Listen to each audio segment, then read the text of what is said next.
What's happening out there, rotoscouts football fans? Saturday morning. Welcome to anybody who might be out there hanging out or might be about to come hang out. Early start time for us. Not surprised that nobody's here yet. Hopefully some people will trickle on in. But we'll get kind of right down to it. Saturday morning. Beautiful Saturday here in New Jersey so far. Got to get out of this early today because we're going to a fake Thanksgiving later on today. My buddy Charlie's house. Should be a good time. Some delicious food. Hang out with some of his friends. It's always one of those things where like you go to a party that it's like, you're friends with the person hosting the party, but the guests are mostly their friends. Makes it a little bit awkward sometimes, but it's a good group. Fun people. I've hung out with them before. So it should be a fun time. Speaking of fun times, we're here talking to ourselves so far. But that's okay. Gonna just pop this up. I'm gonna go right to it. Waiting for people to come and join us. Let's see, we'll drop a Showtime into the Discord. I know Trey was coming back from the gym, so hopefully Trey will at least pop in a minute. Everybody else probably halfway across the country. People are asleep. People weren't aware we were going live at 11 a.m. because when do we ever do that? Well, somebody popped into the chat, it looks like. Haven't said hello yet, but welcome. What's going on? Casual start on a Saturday. Just here talking to myself for the last minute. Talking about going to fake Thanksgiving later on. So we got to get this thing done early. It's a good looking slate. Hey, it's Cujo. What's up, Cujo Blue? What's going on, bud? Good to see you. Thanks for joining. Sure, some other people will trickle in over the next little bit as they go about their mornings, find their way to us. A lot of people I'm sure will catch up later on. Again, going at a weird time, not normally a time that we're on. I'm sure there are other things going on at 11 o'clock on other channels as well. So we'll take what we can get for a live audience, but I appreciate you hanging out, bud. Hit the like button. So I think it's an interesting slate. Yeah, nice. Excellent. Glad the Saturday's going well. Any big plans for your Saturday? Anything crazy going on later on? Like I was saying, I'm going to a fake Thanksgiving. It's my buddy Charlie's house, but it's a bunch of his friends. Like I'm a guest at the party, and all the other guests are like their friends. So it's always like an interesting hang, but they're good folks. What about you? What do you got going on later?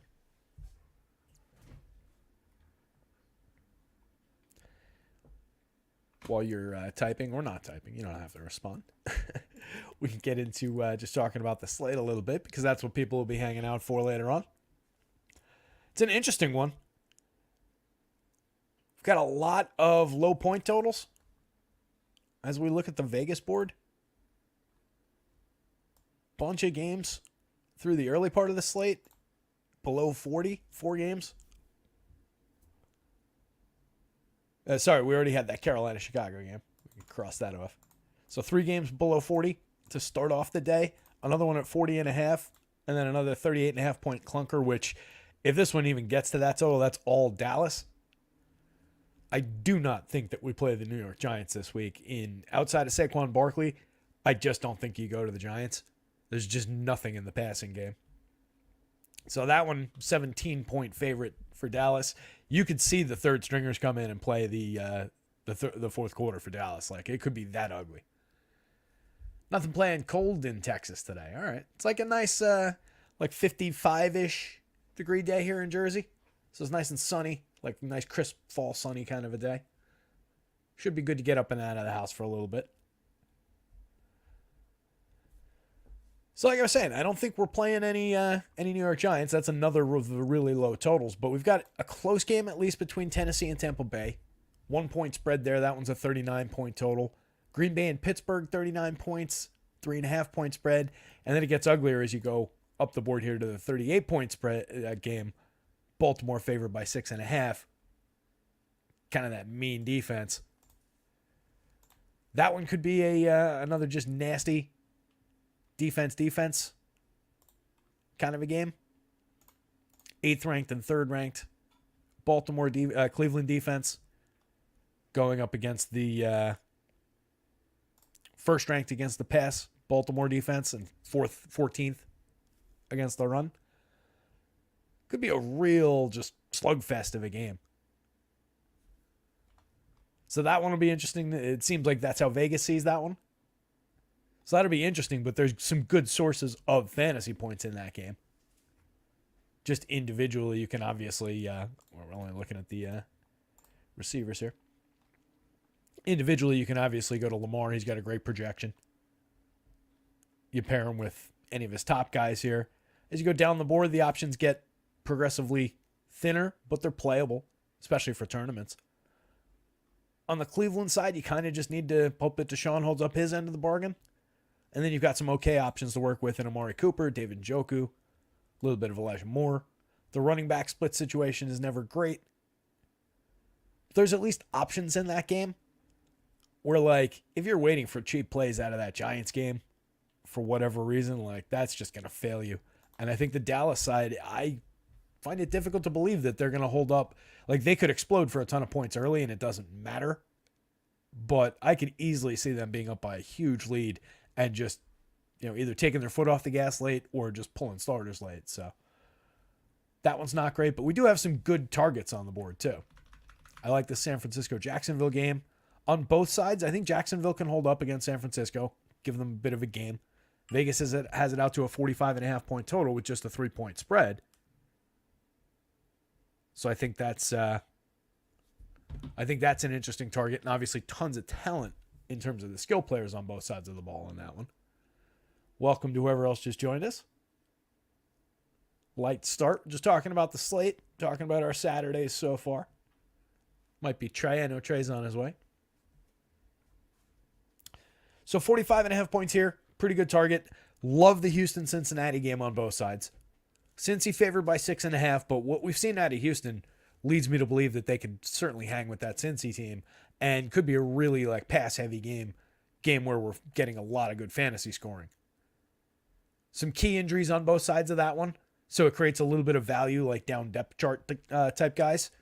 So it becomes even more interesting from that perspective. There's some interesting options at fairly cheap prices there. Don't love New Orleans and Minnesota. Minnesota projects well for value, but I don't love throwing teams at that New Orleans pass defense. I'm not really fully buying that Joshua Dobbs is going to come in and revolutionize things in Minnesota. It was a great story last week, coming in completely unprepared, didn't even know the names of most of the guys he was playing with, and came back to win the game. But I don't know, another week against a good pass defense, I don't love that spot. Atlanta, Arizona, I think is pretty wide open. That should be a decent one. Atlanta's defense is underrated, but Arizona gets Kyler Murray back. It should be a good opportunity to go to Arizona, and they're showing really strong value numbers. So I like that. Really like the Detroit and Los Angeles game. Lions and Chargers, 49 points. Highest total on the board. Should be popular, but Detroit looks really good. We know that the Chargers can hang with people offensively. Washington, Seattle's interesting. Seattle shows out really well against that bad Washington pass defense, but I was expecting Washington to hang a little bit more, and they're really not. They didn't rate out all that well. I was kind of surprised. Seattle's defense is good, but we've seen Washington hang with Philly a couple times. Not that Philly's pass defense has been great. I just thought that we'd get a little bit more out of Washington. If there's a surprise team on the board this week that does well despite not really projecting well, I think it might be Washington. So I might have a little bit of them in reserve. Not high priority, but I don't think they're going to be all that popular. But just game environment-wise, there's good skill players on both sides of that one, so I like that one.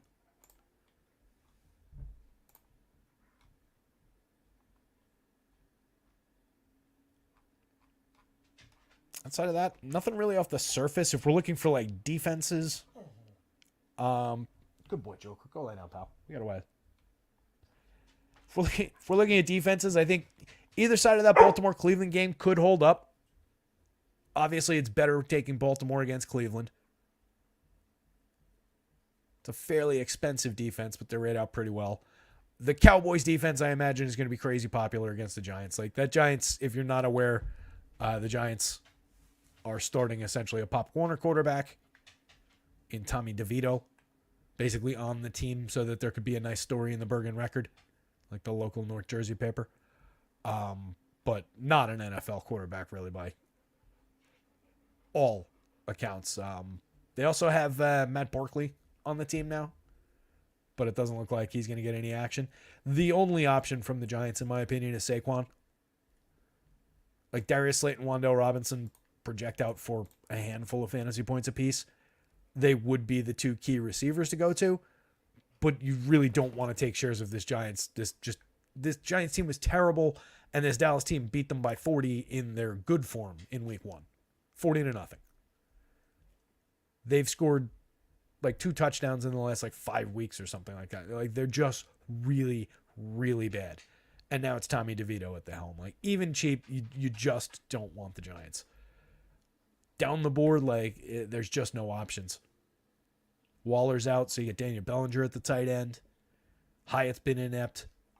Paris Campbell's done nothing. It's Saquon or nothing. So, I mean, that Dallas defense, again, is going to be popular because of that situation and is probably going to put up points. So, even at popularity, it's probably a good option. What do they cost? $44.52 across sites. Still probably worth it. Their rank is defense 1 by points and value on both sites, despite being pretty expensive. That's just how good they look. Their fantasy point projection is higher than 2 of the wide receivers on their team, higher than their tight end. The Cowboys defense is, despite any popularity, going to be a strong option this week. That is not a professional caliber NFL team that they're going up against.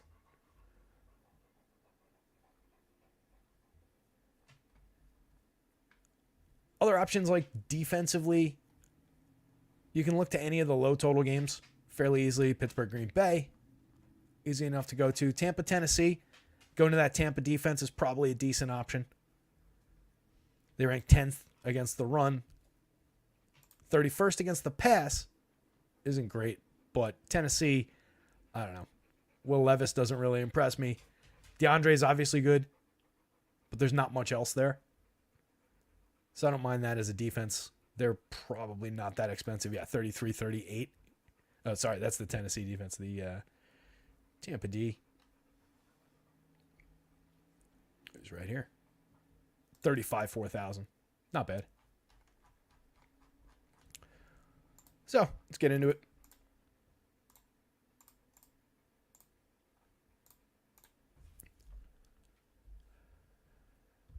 Top game, just looking at the stacks board.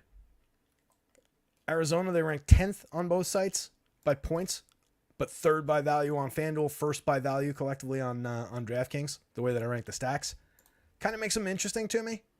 Kyler Murray coming back. He's been a, top 5 quarterback most weeks that he's played in his career. He's been very, very good throughout his career. Atlanta's defense, again, is a little bit underrated. Atlanta ranks 11th against the run, 3.8 yards per rush attempt, 7th, allowing 6.1 yards per pass attempt. So it's not the greatest spot for Kyler Murray to be coming back. James Conner's also questionable this week. He could potentially be coming back. So you might be getting 2 star caliber players added back into this offense. They've also got Marquise Brown there. They've got Trey McBride, the emergent tight end there. They've got Michael Wilson, questionable, but probably looking to play. So suddenly this is like a capable offense here in Arizona and could be pretty interesting fantasy-wise this first week.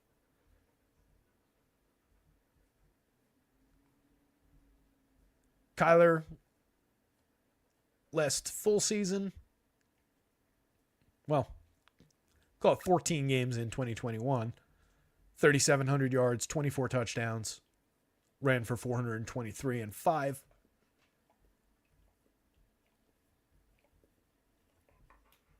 A capable high-end fantasy scoring quarterback. In 2020, 3,900 yards, 26 touchdown passes, 11 touchdowns rushing, and 819 yards.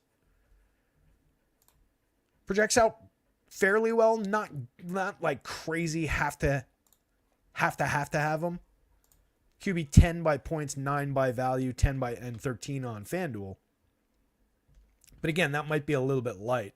A little bit of that is the Atlanta D. A little bit of that is like limited back end projections for Kyler Murray just based on the absence. Hasn't played this year. But back now. Heineke on the other side going up against a wide open Arizona defense.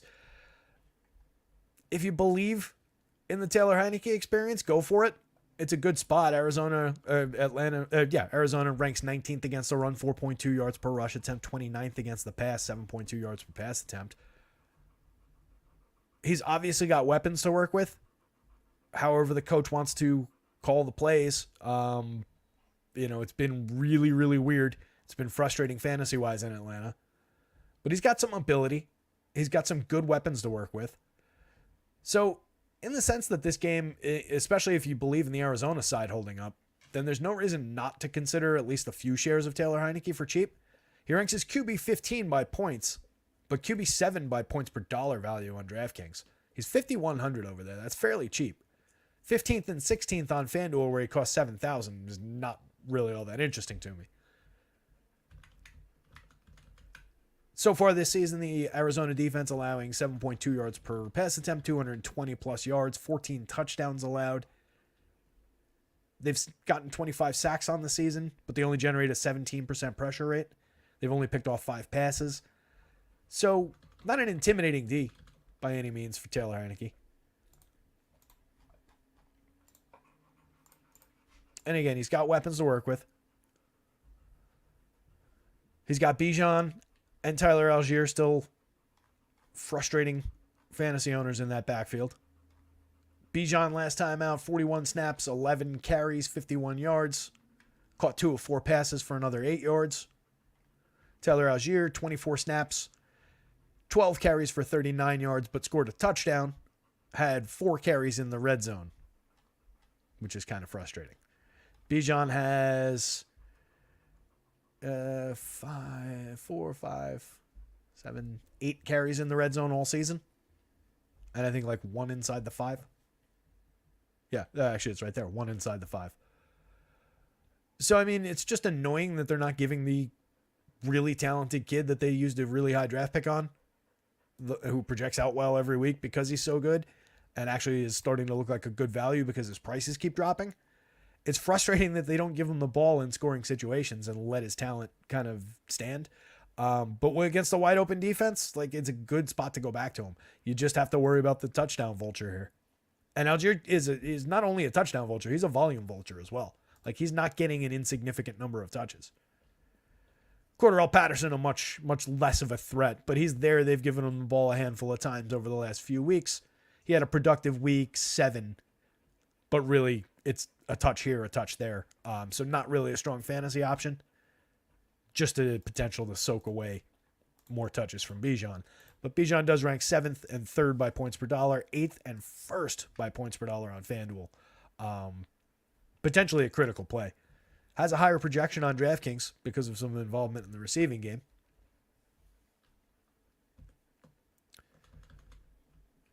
He's been targeted 3 times in the red zone, on top of the touches, on top of the carries in the red zone. But again, once they get in really close, the carries go away. He's scored his touchdowns, 2 of his touchdowns through the air. 1 rushing touchdown, 2 receiving touchdowns for Bijan on the season. Tyler Algier has three rushing touchdowns, frustratingly. Despite 1.3 yards before contact, 1.9 yards after. Bijan, 3.3 yards before contact, 1.7 after. On the other side, if Connor comes back, that becomes an interesting play. Mari DeMarcado is already ruled out. I took him out of the projections after I updated this dashboard, so DeMarcado's out. Presumably Connor's in there. If not, I guess it's Keontae Ingram day. Connor, when last we saw him, 11 carries in week 4 for 52 yards, 14 carries in week 3 for 98 and a touchdown, 23 carries for 106 and a touchdown in week 2. A volume monster, some involvement in the passing game, a handful of targets, 5 targets in week 1, and then just a couple each of the next couple of weeks. Only played 12 snaps in week 5 and then was out and has been out since. But a high-end player for 5,900. Projects out okay, 16th by points and value on DraftKings, 18th, 15th on FanDuel. I think he's playable, but maybe not ideal. given that maybe not a fairly high ceiling for the money kind of a play, but not a necessary have to have it extreme value play or anything like that. Keontae carried the ball 9 times last week, gained 8 yards, was not targeted, ran 8 routes. The week before he ran 21 routes. He was targeted once, caught it for 7 yards, carried the ball 2 times for 9 yards and 26 snaps. But he'd be the healthy man up in that backfield. Who else is even on the depth chart at that point?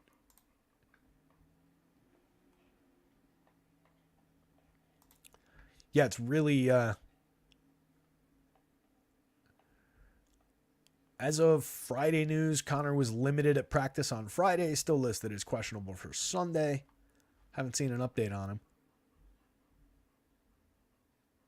It looks like they have... All right, so they have Corey Clement on the practice squad, if they had to go there.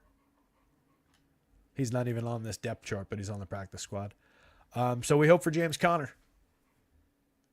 But I assume if Connor doesn't go, that would vault Keontae Ingram up, not to this kind of a projection probably, but at that price, that would probably push his value up as a interesting option there. I don't know that we get anything really out of, I already forgot who I said. Whoever it was that I just said was on the practice team. Brain dead. Trying to keep the dog quiet over here. At the wide receiver position and the tight end position, pass catchers, there's a good number of options here. Love some Hollywood, some Trey McBride, Michael Wilson.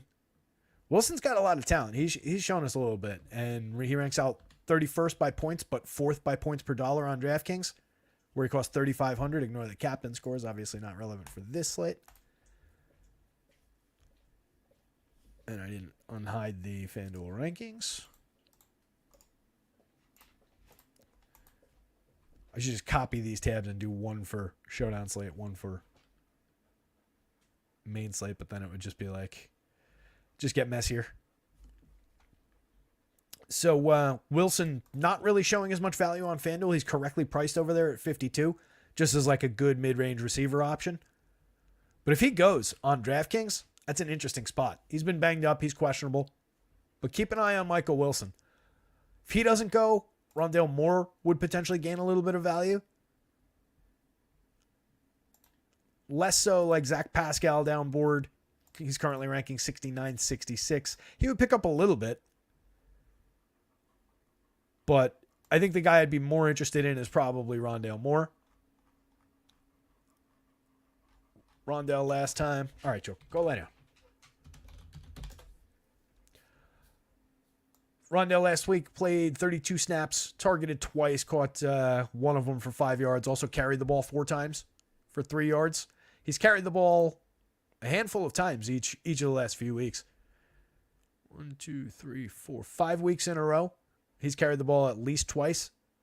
2 of those weeks he carried it 4 times. 2 of those weeks he carried it 3 times. And then 2 weeks ago he just carried it twice, gaining a handful of yards. So Rondale, especially if you do get a situation where James Conner's out, they have to call up Corey Clement from the practice squad, and then they're just stuck with Keontae Ingram. You could see a handful of touches going Rondale's way. And then if Michael Wilson is out on top of that, you could see a handful of more targets going Rondale's way. Could make him interesting.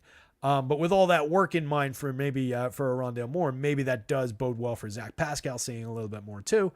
Last time out, 27 snaps with the offense, just 1 target, didn't catch it. Has caught 4 passes all week. 3 of them came in all year. 3 of them came in week 4.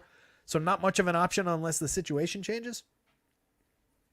Trey McBride, obviously, huge target at the tight end position. Last week, kind of disappointing after the biggie in week 8. Last week, just 5 targets, caught 3 of them for just 22 yards, no score. Kind of let a lot of people who rostered him down. The week before that, caught 10 of 14 passes for 95 yards and a touchdown. That was a really productive week. Still without Zach Ertz, so the job is his, the position is his, and he's playing with a much better quarterback now. So presumably there's some upside for Trey McBride. He rates out 7th by points, but 1st points per dollar on DraftKings, 3rd by points, and 1st points per dollar on FanDuel. So a lot of love for that position. And like I said, this just grades out as a really good value team. A lot of value at the pass catchers, 1st and 2nd by points per dollar on Marquise Brown, 2nd on DraftKings, 1st on FanDuel. Trey, strong option. Mike Wilson, if he plays, strong option on DraftKings, less so on FanDuel. It changes site to site. These guys stay strong, like Rondale Moore. Even as he is, Rondale grades out 29th by points and first by points per dollar. So Rondale's actually above Mike Wilson in this projection. That must have changed with the last update before I resorted it. Drake London down the bottom. Wide receiver 21, 14. He's also questionable. Make sure we don't have an update on him. Actually, was he confirmed to play? Yeah, he's confirmed in. That's right. London no longer questionable.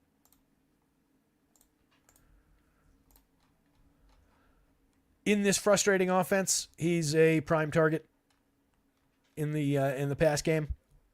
7 targets each of the last 2 weeks. 6 catches 2 weeks ago, 54 yards. 5 catches last week for 55. In week 6, this is his biggest of the season. 12 targets, caught 9 of them for 125 yards. Didn't get in the end zone. Hasn't gotten in the end zone since week 4. Only has 2 touchdowns on the season. But still their primary first read wide receiver. Kyle Pitts, strong option at the tight end position.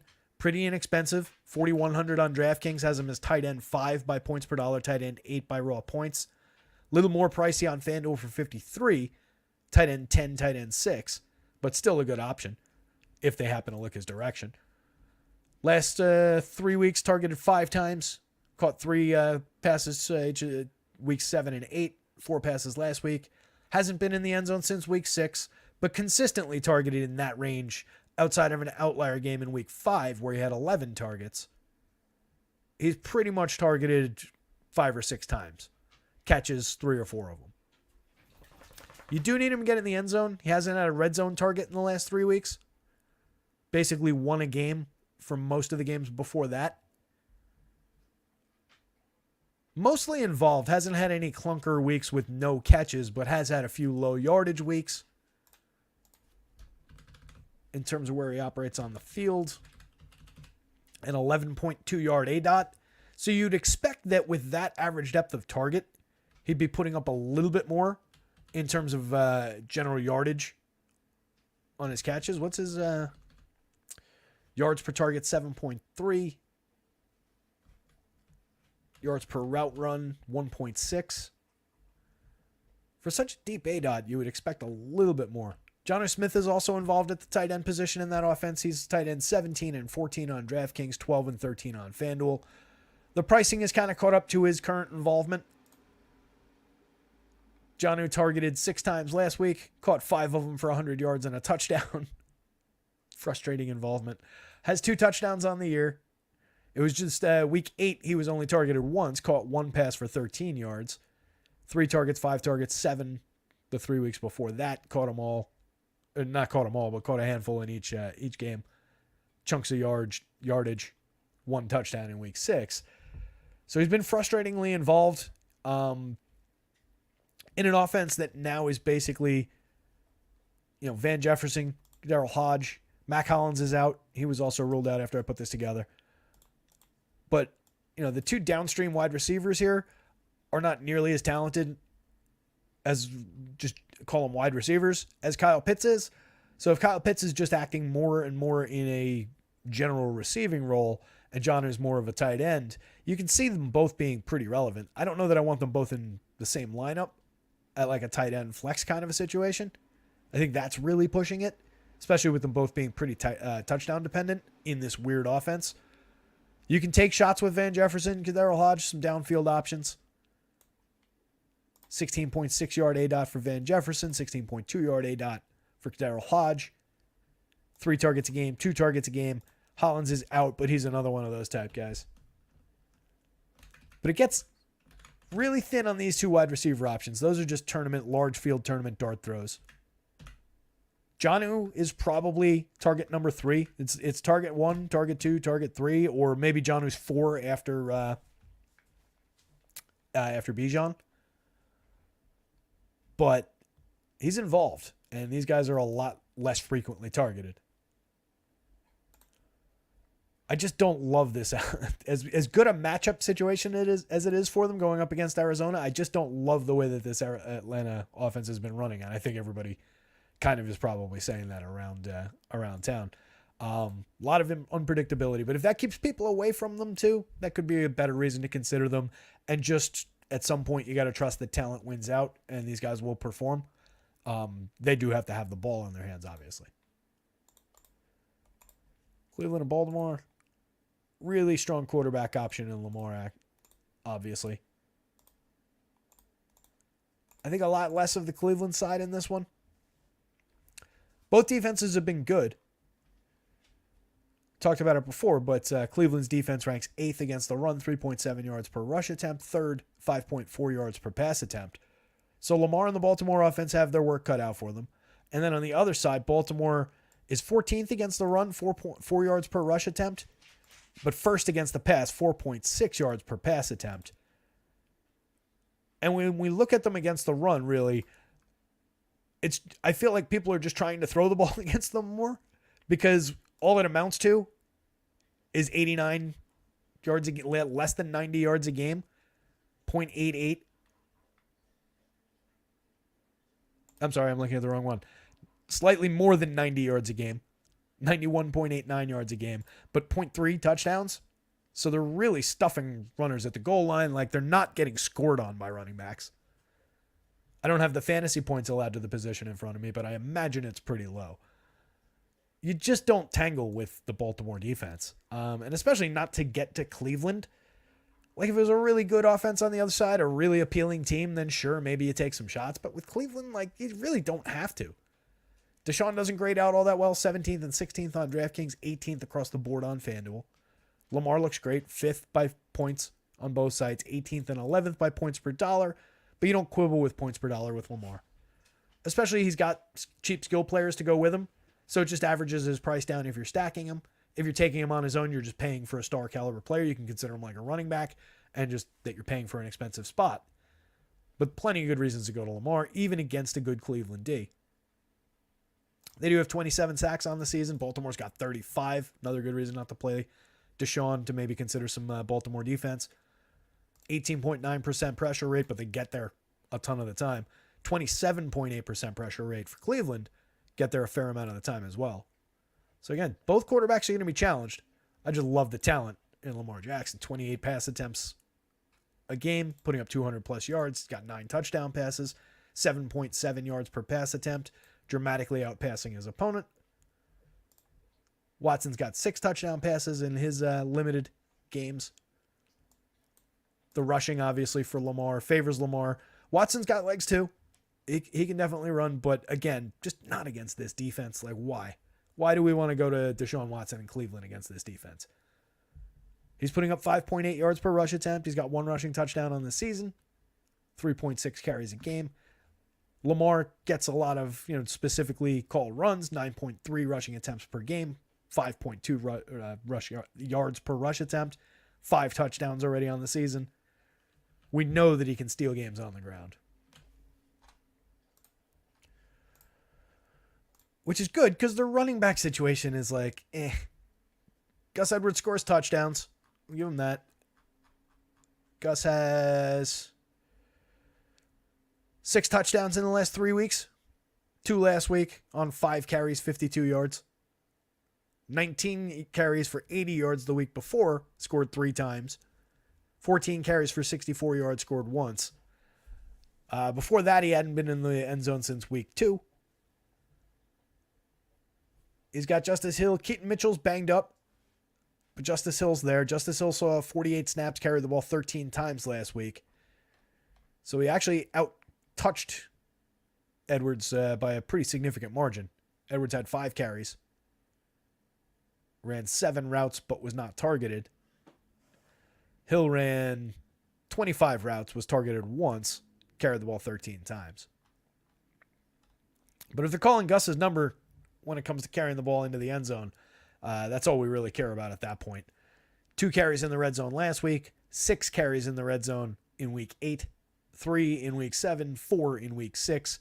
He's just a red zone carry monster. So a little bit of justification for going to Gus Edwards, but he doesn't project out great. He's pretty touchdown dependent.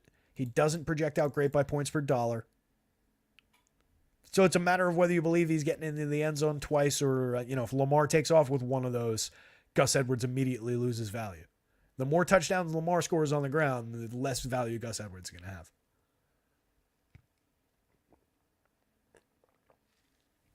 Given his limited involvement in the passing game, I don't know that I want Gus Edwards paired with Lamar in like any stacks, anything like that.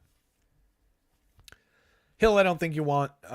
45, 53, not really a threat. Keaton Mitchell, like I said, banged up, very, very limited touches. Looks like he's got some talent, but very limited touches so far. 9 carries, 138 yards, and a touchdown last week was pretty significant performance. Broke a... Oh, I don't have the long on here. If I remember correctly, he broke one big long one.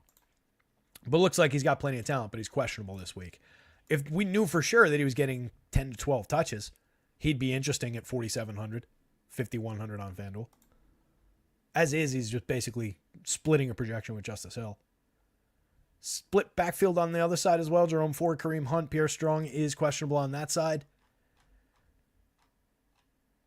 Where are they? I hate these split backfields. Especially, again, split backfield against good defense on both sides. Like, it's just not a good spot. But Ford carried the ball 20 times, but only gained 44 yards last week. Was targeted 7 times on 19 routes run, caught 5 of them for another 33 yards. So 77 combined yards. Didn't get in the end zone. Kareem Hunt carried the ball 14 times, scored a touchdown, has scored touchdowns in each of the last 4 weeks. So, there's some significant involvement for Kareem Hunt. 3 carries in the red zone each of the last 4 weeks. Ford has had 2 carries in the red zone last week, didn't score. Had none in the 3 weeks before that.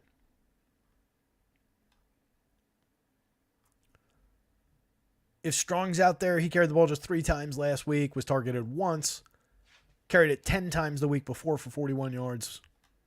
But seems like he's going to be limited at best. But this is like, especially with the red zone volume going in Hunt's direction, this is kind of just like a really even split. If either one of these guys was out and the other guy became the primary and was just his job, it would be kind of an interesting situation. But right now they're just splitting it too much. They both rank in the 20s on both sides across the board. So not great. And again, good defense. In the passing game, Mark Andrews, tight end 3 by projections on DraftKings, but 20 by points per dollar isn't great. 6,900 at the tight end over there. 7,300 has him tight end 6 and 11 on FanDuel. Zay, pretty cheap. 5,700 has him wide receiver 16 by points per dollar. 6,000, he's wide receiver 6 on the FanDuel slate by points per dollar. That's interesting. It's interesting if you're considering Lamar. It's interesting as a option in probably my lead option in Baltimore stacks. I prefer him a little bit to Andrews. Odell already becoming like less necessary when you go down the board. He's fairly cheap though. Wide receiver 34 by points, but 17 by point per dollar on DraftKings. He's 5,500 on FanDuel. It's totally different over there, 33 and 35. Bateman, 3,200. He's wide receiver 45 and 27, just in the 40s on FanDuel. Down the board, Isaiah Likely, Nelson Aguilar. You're getting pretty limited as you go into those options. Aguilar got 1 target each of the last 3 weeks. Likely got 4 targets last week, caught 4 of them for 42 yards. Prior to that, he'd been targeted once. It was in week 8 in the last 8 weeks. Excuse me.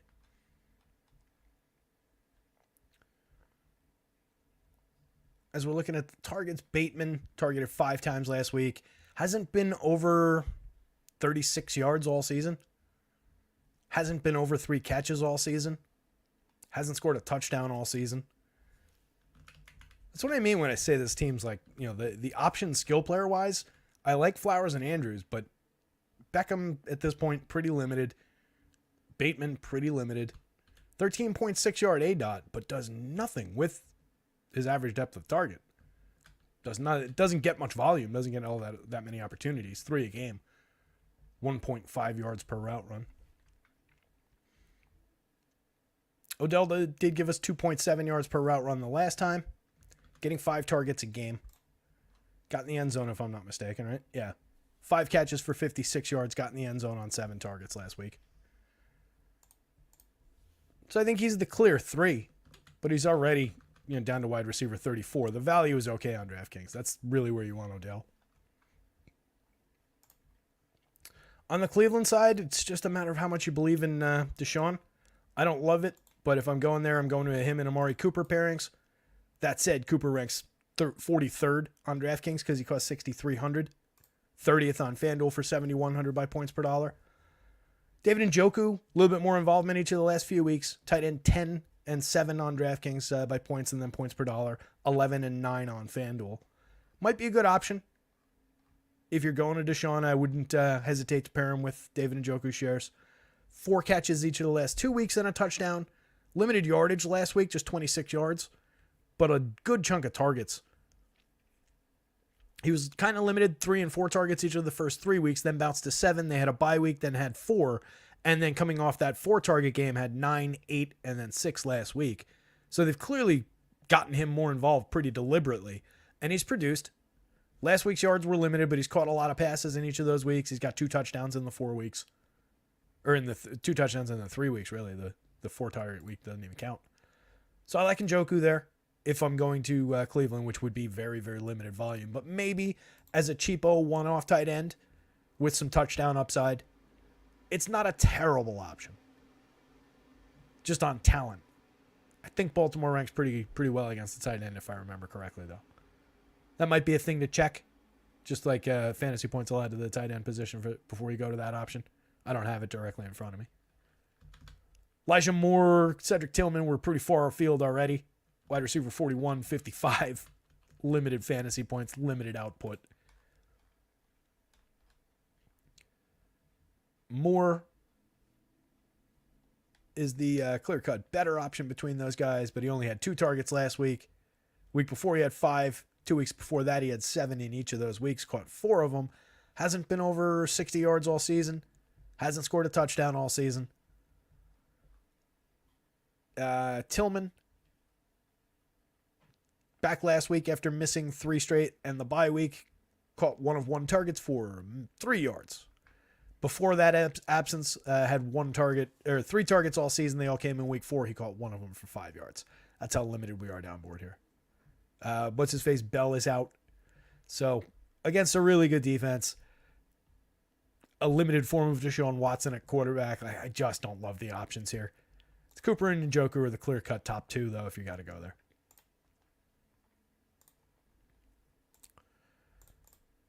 Oh, good.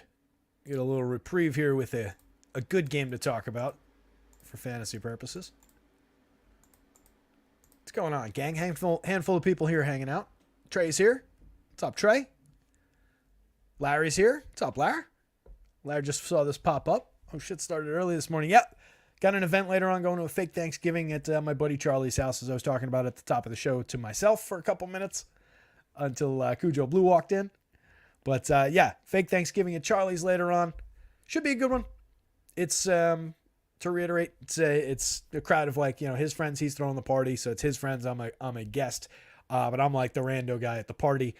I've met them all before. I've hung out with them all before. Good group of folks. Should be fun. I think there's going to be a bunch of kids there, so it's like that kind of a get together. But the adults will have their fun. We'll bring a little weed. We'll drink a little beer or maybe some wine or whatever. And his wife's a really good cook, so at worst, going to have a pretty good Thanksgiving-themed meal later on. Still haven't figured out what I'm bringing outside of beer and weed. Trey's got to update his computer already now on the phone. Larry said, laughing at the rando. Yeah, that's me. But they all know me. I've hung out, like I said, I've hung out with them before, so it should be a good time. What is going to be just the me of it all is going to be, if you were there like a fly on the wall, you would see me do one of these hey, Tara, come on over here. Hey, how are you? Yeah, good to see you. Hey, my man, what's going on, guy? Nice to see you. Charlie knows well enough to be like, hey, you remember Johnny, right? This is his wife, Laurel. but I'm really bad at that stuff. So, and again, I've met these people enough times that I should know most of their names, but I do not. That's okay. Charlie will remind me. Greg's going to Yankee Stadium today. What's going on up at the stadium? College football? Yep, exactly, Larry. Nobody's name stick in my head. It was the worst when I was doing sales. I'd be in you do these meet and greet type things where you shake like 5 hands in a row, and by the time I got over to here, I had forgotten that guy's name already. And like mnemonics never worked for me for stuff like that. And especially like even if I managed it in that little circle, talk for 5 minutes, everybody dissipates, you go talk to somebody else, and then you go up to the bar and you're standing next to somebody who had just been in that circle, but you have no idea. And you're like, hey, how are you? My name's Terry. Nice to meet you. And they're like, yeah, we were just talking over there. I've had that happen too. Yeah, I'm bad with names, and it's not like face blindness by any means, but I think it's a lack of caring. Like I just don't register a lot, even when I'm supposed to. But yeah, I think this one looks good. Detroit and the Chargers. The hell are we? 49-point total. That's the highest on the board, right? Yeah, 49-point total, our highest on the board. Detroit favored by 3 on the road, but the Chargers are good enough to hang in there. Chargers rank 6th, allowing 3.7 yards per rush attempt, but 30th, allowing 7.2 yards per pass attempt. Bodes pretty well for Jared Goff, Amon-Ra St. Brown. We've got David Montgomery, believe still questionable, but seems like trending strongly to be back. So it goes back to probably the split backfield that strongly favored David Montgomery the last time out. Right now, I've got to fix this, actually. Right now, they're just projected like evenly, and I can't have them both projected that highly. Glad I noticed that. So I'll get that fixed. I'm going to take some opportunity away from Jahmyr Gibbs, I expect. But they're both very talented, obviously. Sam Laporta is a great option. Jameson Williams, some of the downfield receivers. Kind of interesting options. And then the Chargers, for what it's worth for them, Detroit's a good defense. 3.7 yards per rush attempt, 6.3 yards per pass attempt allowed. But the Chargers have weapons.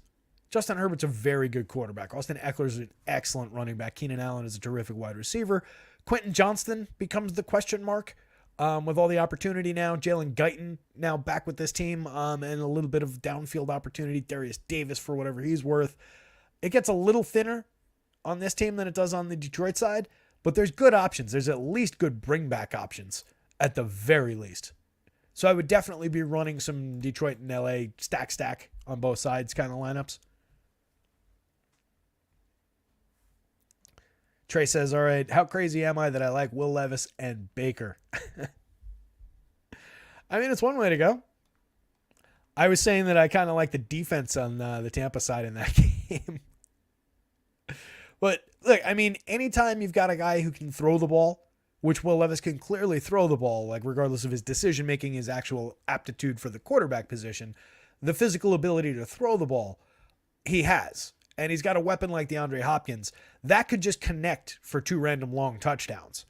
And it doesn't have to be a great game. And they could both put up a decent fantasy score for the money. So it's not completely crazy. It's not completely off the board, especially going up against a pass defense that ranks 31st, 7.5 yards per pass attempt. We'll get there. The Baker side of it, he's been capable enough all season. He's got good weapons to work with in Evans and Godwin. I don't mind the Baker side, especially with Rachaad White there as well. We nailed that one last week with all his involvement in the pass game. I love him right back again this week.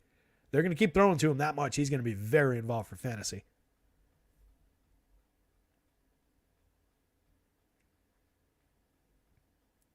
Yeah, Westbrook and Chig. I don't mind the Nick Westbrook-Kikini option. He's all right. But really, it's just all about like a very high percentage of my Will Levis stacks would just be with Hopkins. But yeah, if you're looking at the board here, I mean, Chig is as limited as he's been most of the season. He ranks as their next highest receiver on this board. Then it's kind of split. Nick Westbrook slightly outpacing Kyle Phillips on the DraftKings board based on catches. Kyle Phillips slightly outpacing him on the FanDuel board. Chris Moore, another limited option there. But yeah, it's thin. The options are better on the Tampa side, where you get White, you get Evans, you get Godwin. Those guys are all super talented. Palmer's a reasonable option, and Cade Otton's an okay tight end. Greg's out. Got to jump. Will do, buddy. You have fun too.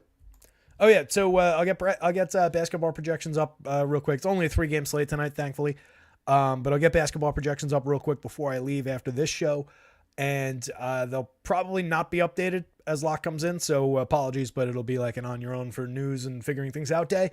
It'll try and add some notes or context, or like if key guys scratch, I'll try and jump in from my phone or whatever and be like, do this. But we'll see. Yeah, Trey, that would be the way I would go. Baker with White and one of the receivers. I like that. I also like White on his own. Just I think there's tons and tons of volume there to support it. So we were here. Both quarterbacks project very, very well, which makes a ton of sense with the high point total in this game. Both these defenses have given up 11 touchdowns through the air. 24 and 21 sacks. Really, when you break it down to this, outside of the yards per pass attempt, they're fairly similar. Detroit's giving up a little bit more yardage overall, but the Chargers are giving up more yards per pass attempt. Same amount of touchdowns. Detroit's giving up more of a defensive ADOT, which kind of plays into the way that the Chargers want to throw the ball. I like the spot for both of these quarterbacks. I really do. They're both throwing the ball about 35, 36 times a game, completing plenty of their passes. 271 yards a game for Goff, 253 yards a game for Herbert. It amounts to 7.4 and 7.2 yards per pass attempt. 12 touchdowns for Goff, 13 for Herbert, 5 interceptions, 4 interceptions. These are two strong quarterback options. They both have rushing touchdowns. Neither one is what I would call like a running quarterback. 2.3 attempts per game for Goff, 4 attempts per game for Herbert. Neither one of them is over 100 yards on the season. Goff has 0.7 yards per rush attempt, but he's gotten the ball into the end zone twice. And Herbert's gotten the ball into the end zone 3 times, 3.1 yards per rush attempt for him.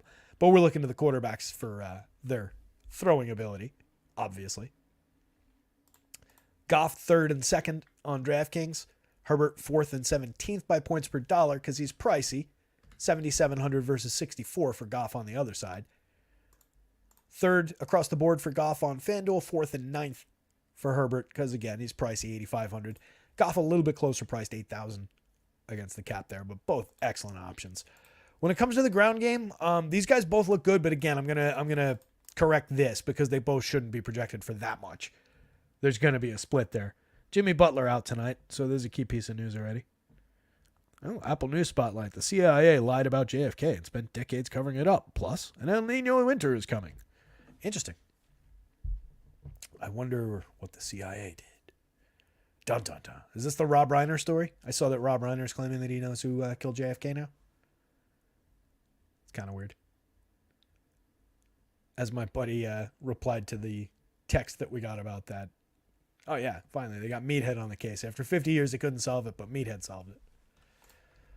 Craig Reynolds becomes very, very limited with the return of David Montgomery. Talented guy, not any kind of support for any volume. So Jahmyr Gibbs will come down a little bit, with my expectation being that Montgomery returns to being the dominant, 60-40-ish type of position. Last time Montgomery was healthy, it was... we won't count week 6 because he was limited to just 18 snaps that week. But the week before, week 5, 45 snaps, carried the ball 19 times. But Gibbs was out that week. The last time they were both fully healthy. So annoying. Week 3, Gibbs was out. Week 3, Montgomery was out.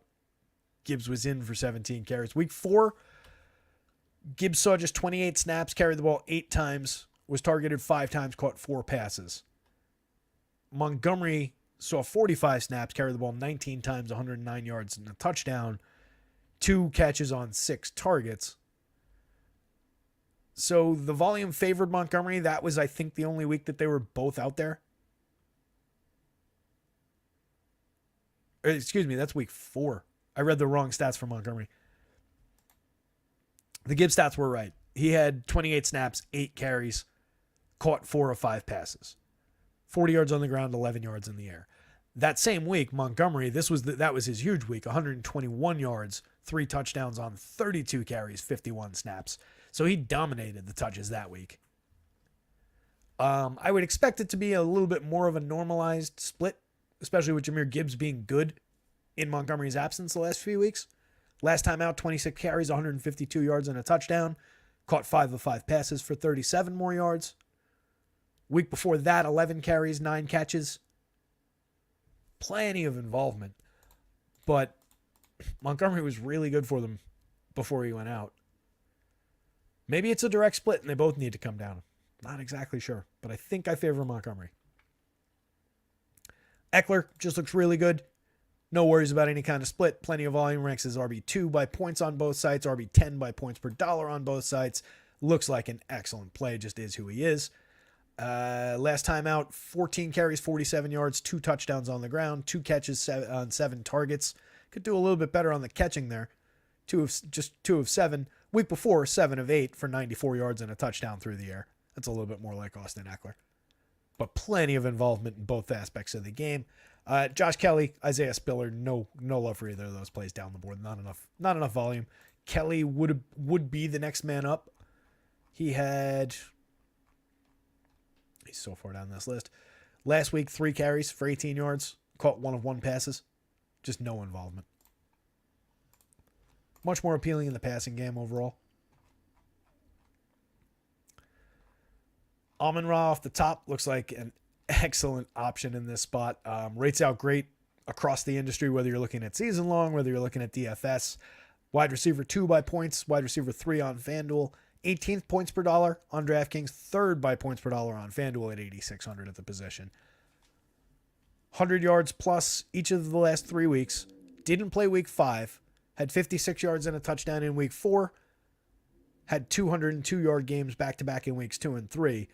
So if you're counting out of the, 7 games he's played this year, 5 of them have been 100 yards plus. Had 6 catches last week on 9 targets. Week before that, he had 13 catches on 19 targets. 12 catches on 15 targets in week 6. Absolute volume monster. Samuel Laporta, very strong option at the tight end position. Last week, he caught 8 passes for 57 yards and a touchdown. Targeted 10 times. 7 targets the week before that, caught 6 of them for 52. 11 targets the week before that, only came up with 4 of them for 36. In week 5, he scored 2 touchdowns on 3 catches, 4 targets. A premium tight end was somebody that everybody expected to perform coming into the season and has not let us down in any way. Projects out great. Tight end 1 by points, 6 by points per dollar on DraftKings, tight end 1 by points, and 2 by points per dollar on FanDuel. After that, we get to Jamison Williams, Josh Reynolds, Khalif Raymond, down the depth chart on the Lions side. I love the talent in Jamison Williams. Or the talent that we believe is there anyway. What the hell is his... There we go. Last week, though, 2 catches, 16 yards, 3 targets. Week before, didn't catch any of his 6 targets, which is problematic. Caught 2 of 3 each of the first 2 weeks back. Had 53 yards and a touchdown in week 6. That's the kind of game we're looking for. But if he sees 6 targets again, like they dropped back to 3 after that, he didn't come up with any of the 6 the week before. But if he sees 6 targets, he should have a better game than that 53 yards and a touchdown that he put up on the 2 catches in 3 targets. So I like the upside for Jamison Williams as like a tournament play, 3,400.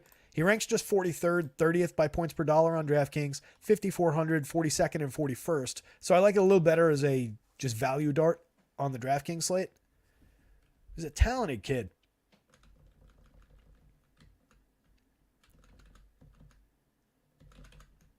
ADOT wise, a 15.7 yard ADOT, so just a big downfield threat. 4 targets a game so far this season, 1.2 yards per route run. Targeted on just 26% of his routes overall. Running routes on 52% of the snaps that he's out there for, but he's only seeing 38% of the snaps overall. So in limited volume, I believe there's still a clear ceiling for tournament play. I like him a little bit better than Josh Reynolds, who should see a little bit more volume. Reynolds, last time out, caught 1 of 1 the week before, maybe not even a little bit more volume. 1 of 1 last week, 2 of 3 the week before, 3 of 3 the week before. So the volume's about the same for these two. 4 of 5 in week 5. Khalif Raymond, 2 catches each of the last 2 weeks, 2 targets, 4 targets. So each of these guys is getting a couple looks each week. On talent, though, I got to believe it's Jameson Williams. Average depth of target is better for him. Air yard shares are better. Air yards per catch is way better. So when we're just looking for that like home run option, that deep touchdown threat, I like going to Williams here. Either one of these guys is fine in that role as well, and I think they're both playable as just like value clicks as the Goff +2 type stacks. But they're bigger dart throws slightly than Williams to me. Donovan Peoples-Jones, questionable, limited anyway. The tight end position, I wouldn't go beyond Samuel Laporta, Brock Wright, James Mitchell. I don't think there's enough involvement there. Wright, 1 catch last week on 1 target, nothing the week before on no targets, 1 catch the week before that on 1 target, not much involvement. Mitchell hasn't seen a target all season. So really probably shouldn't even have a projection there. Less than a half a point. But Keenan Allen, an excellent option to Amon-Ra on the other side. I love the idea of just stacking 1 and 1.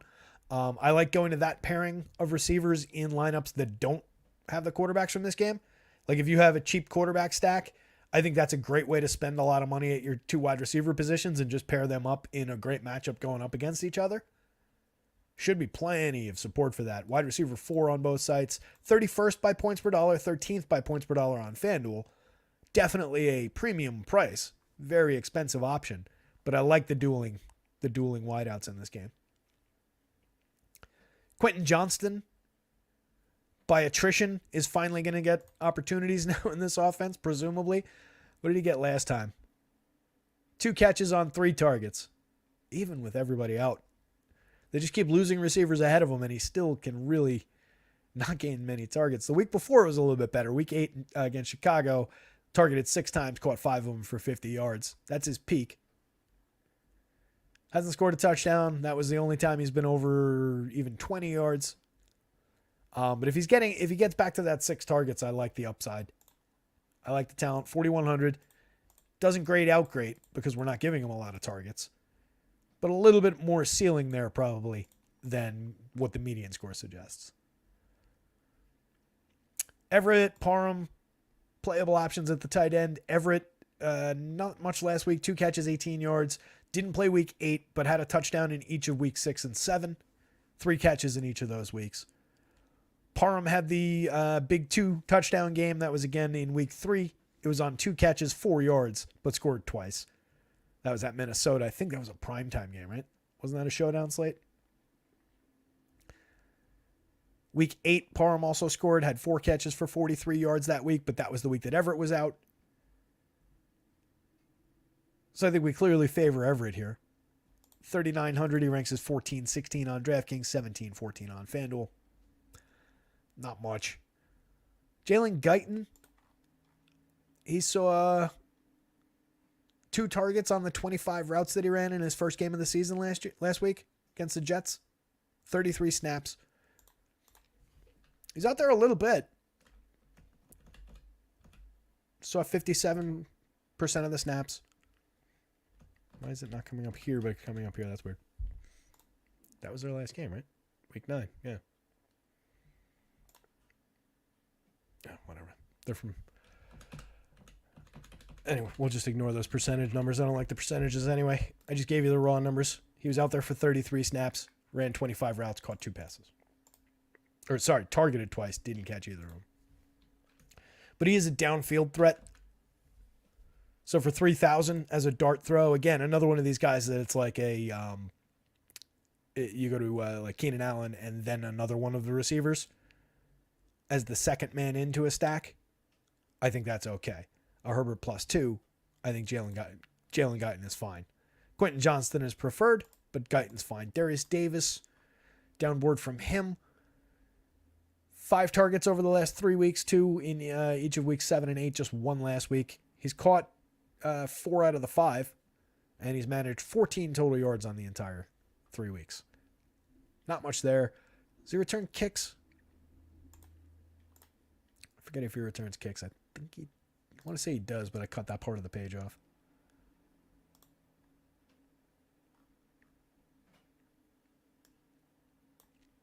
He returns punts. 104-yard punt return touchdown. That's what I was remembering. Or 104 yards and a return touchdown. I don't think that all 104 yards came on one. But with a little bit of additional upside from a punt returner, we called the punt return guy the other night. So let's try and do it again. Darius Davis, what the hell? That would be where he gains any kind of value, really. Not enough targets, really, even to support this projection. Should probably bring him down a little bit. But tons and tons of fantasy love it for this game. That game looks very healthy fantasy-wise.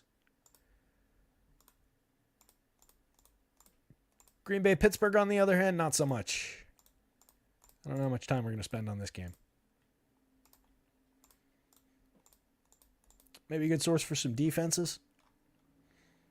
Green Bay side going up against the Pittsburgh D that ranks 26th against the run, 4.5 yards per rush attempt, 24th against the pass, 6.9 yards per pass attempt.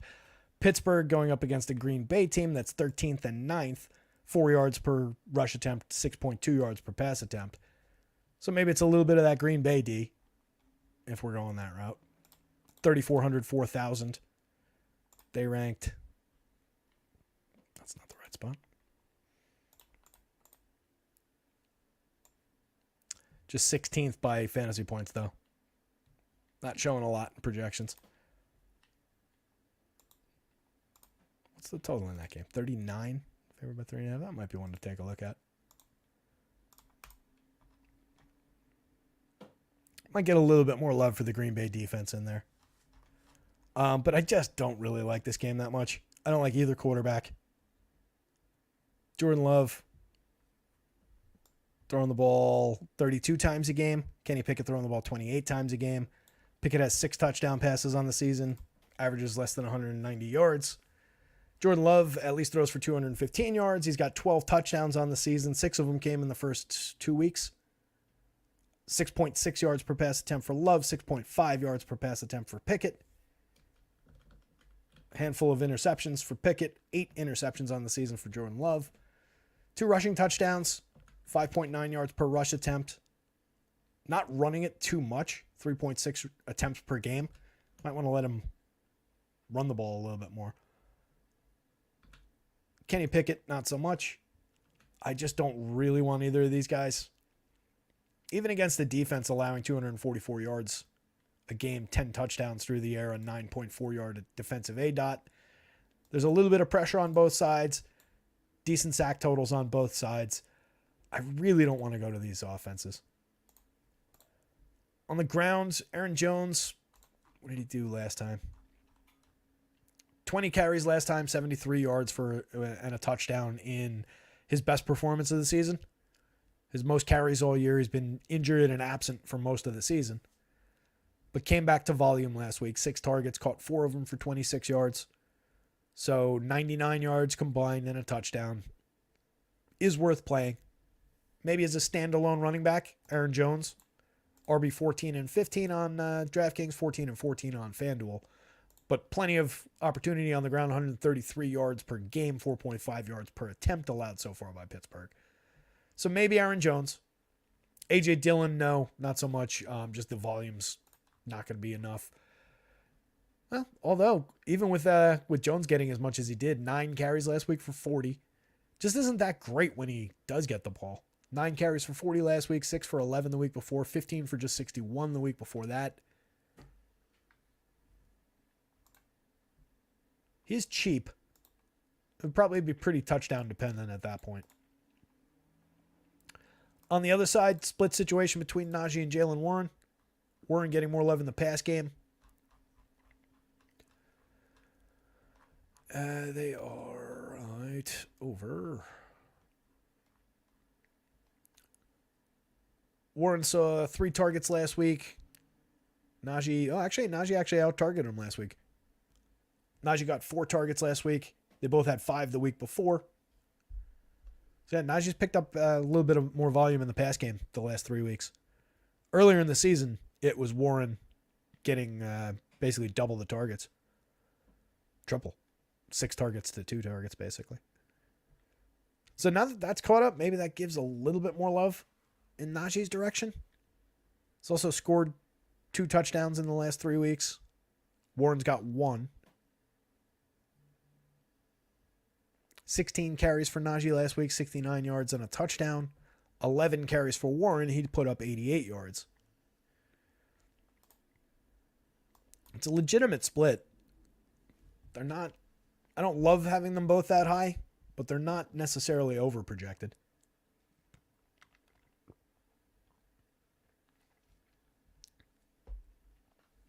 $124 yards a game, 4 yards per rush attempt. Less than a touchdown a game allowed so far. Either one of them could get there. It's probably I slightly favor Najee like the projections do. But I don't love that situation overall. In the passing game, Christian Watson is a strong option from the Green Bay side. But again, I don't really love... Damn it, did it again. I don't really want to go to the Jordan Love stack. But Watson and Doubs are the clear 1-2. Musgrave's an okay tight end option, but he only projects out to tight end 12, 13th on FanDuel. You're dealing with wide receiver 24 for Watson, 33 for Doubs. 20, they don't pick up anything in points per dollar. They just kind of project like who they are. They're priced correctly for who they are, and it's not great.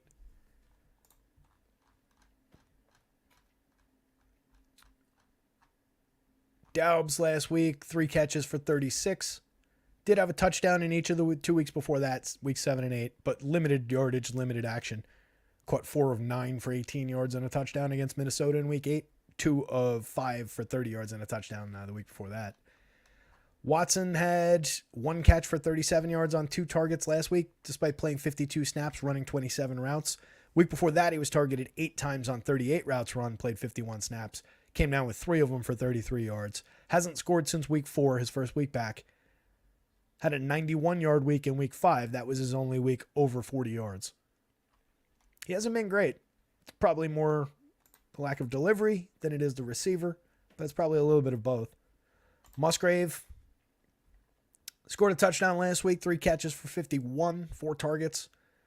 Handful of targets every week.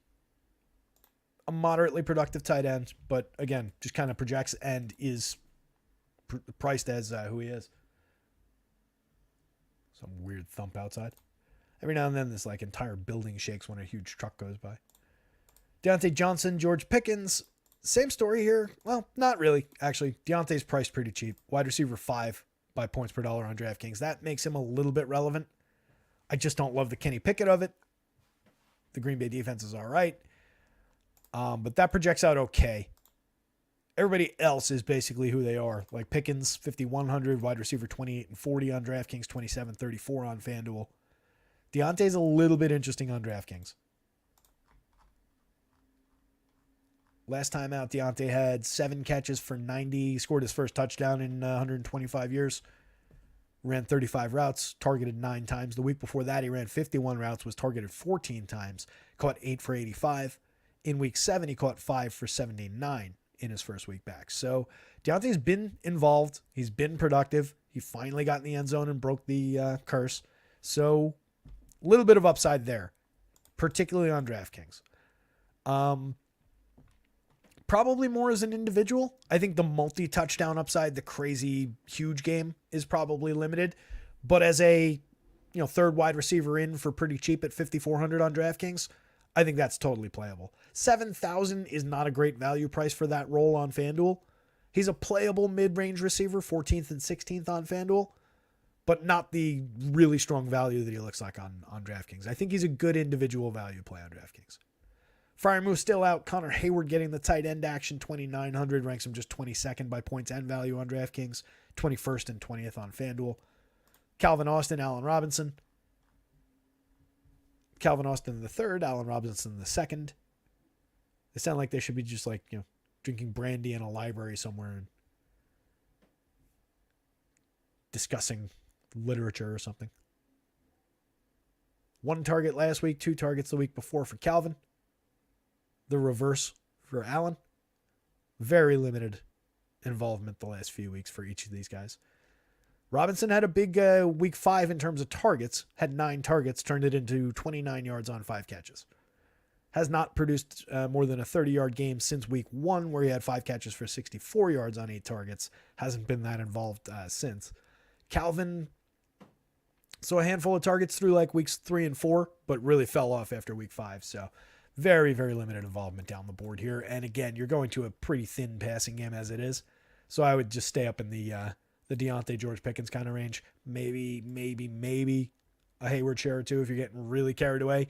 If you're a huge Pittsburgh fan and no matter what, you build 25 lineups of them every week, then maybe you can throw in a couple of Hayward shares. Outside of that, I don't really love it.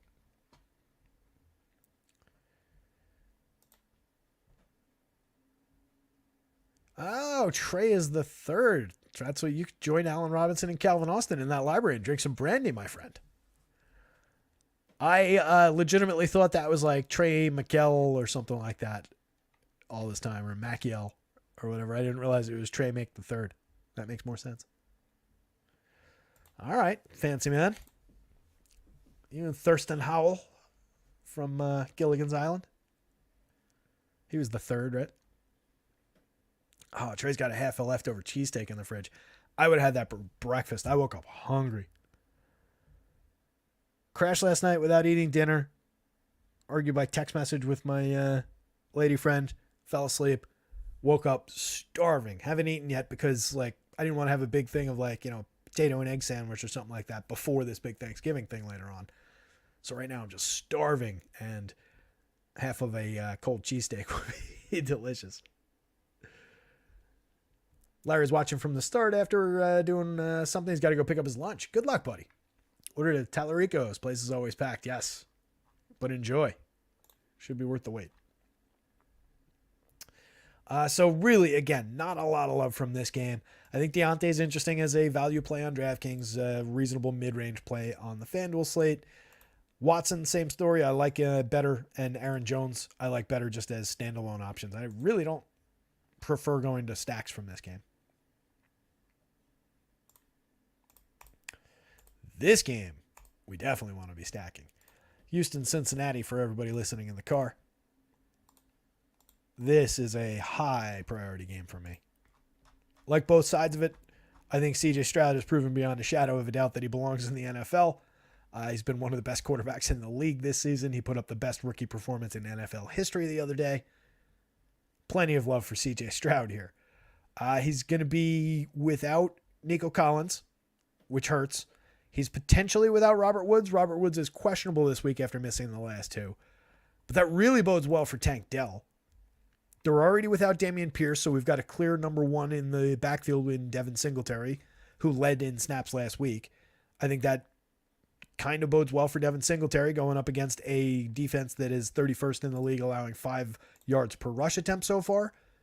And against the pass, Cincinnati is 27th, allowing 7.1 yards per pass attempt. So that's great news for the CJ Stroud-Tank Dell combination. It's great news for the CJ Stroud-Dalton Schultz combination, the super involved tight end that we've been on every single week this season and just gets tons and tons of action. Noah Brown I really like is still a fairly cheap play. $3,700 on DraftKings is too cheap for the amount that he's going to be involved, especially if Robert Woods doesn't go. Noah Brown shoots up the board. Really like these options. John Mechie would gain a little ground. He's questionable as well. I assume then next man up would be Xavier Hutchinson. We'll take a look at whatever he's done. But really like the top options here, even without some guys. I like this Houston side. And then on Cincinnati, it's pretty straightforward. No T. Higgins, but you've got Tyler Boyd with Jamar Chase. Chase was banged up all week, but he got in a better practice on Friday. By all accounts, seems like he's going to go. This is a great combination. Burrow +2. You can throw Mixon in as a member of the group, the stack, whatever you want to call it. So Burrow, Chase, Mixon. Burrow, Mixon, Boyd. Burrow, Chase, Irwin. Burrow, Boyd, Irwin. Any of these combinations. Irv Smith, a relevant tight end for just $2,700 on DraftKings, $4,900 on FanDuel. Not bad. Andrea Sivas gets involved every now and again, also returns punts. Punts or kicks, I forget which, or both.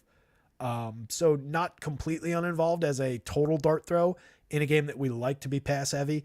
47-point total. Cincinnati favored by 6.5, but there's nothing about Cincinnati that says that Houston's going to have trouble staying in this game. As long as they're clicking offensively like we've seen them do, they're going to hang right with Cincinnati in this game. Houston's defense will help. They rank third against the run, 3.5 yards per rush attempt, 23rd against the pass. That's why we love the passing game here so much. So this is great news for Joe Burrow, Jamar Chase. Love this game. Both quarterbacks project great. Burrow is second. Stroud is 7th on DraftKings, 1st and 7th on FanDuel. They take a little bit of a hit points per dollar wise. Burrow drops to 5th on DraftKings, hangs at 2nd on FanDuel points per dollar. Stroud drops to 15th points per dollar on DraftKings at 6,900. At 7,700 on FanDuel, he goes from QB7. He actually goes up to QB5 by points per dollar. But I really like it's me being hungry. I really like the options just in a raw scoring sense on both sides here. 230-ish yards a game allowed by both defenses, 6.9 yards, 7.1 yards per pass attempt. Both defenses are allowed around a touchdown a game. Solid downfield ADOTs.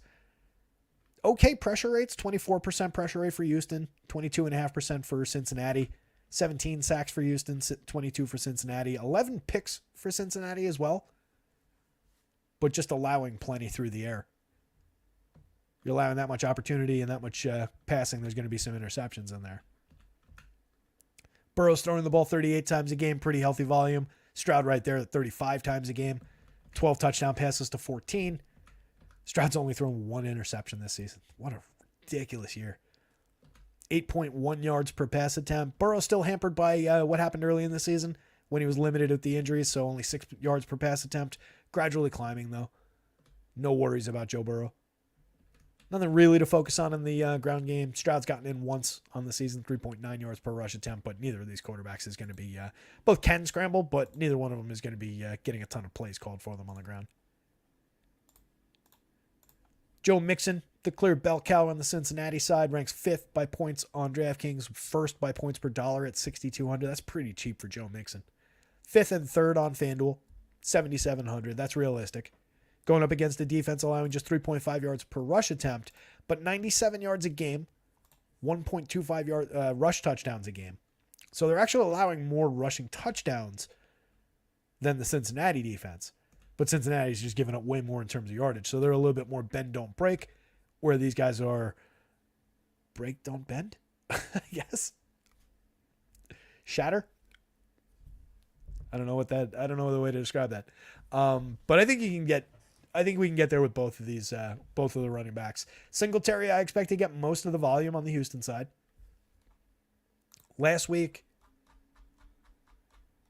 in what was a ugly looking split, just search for him.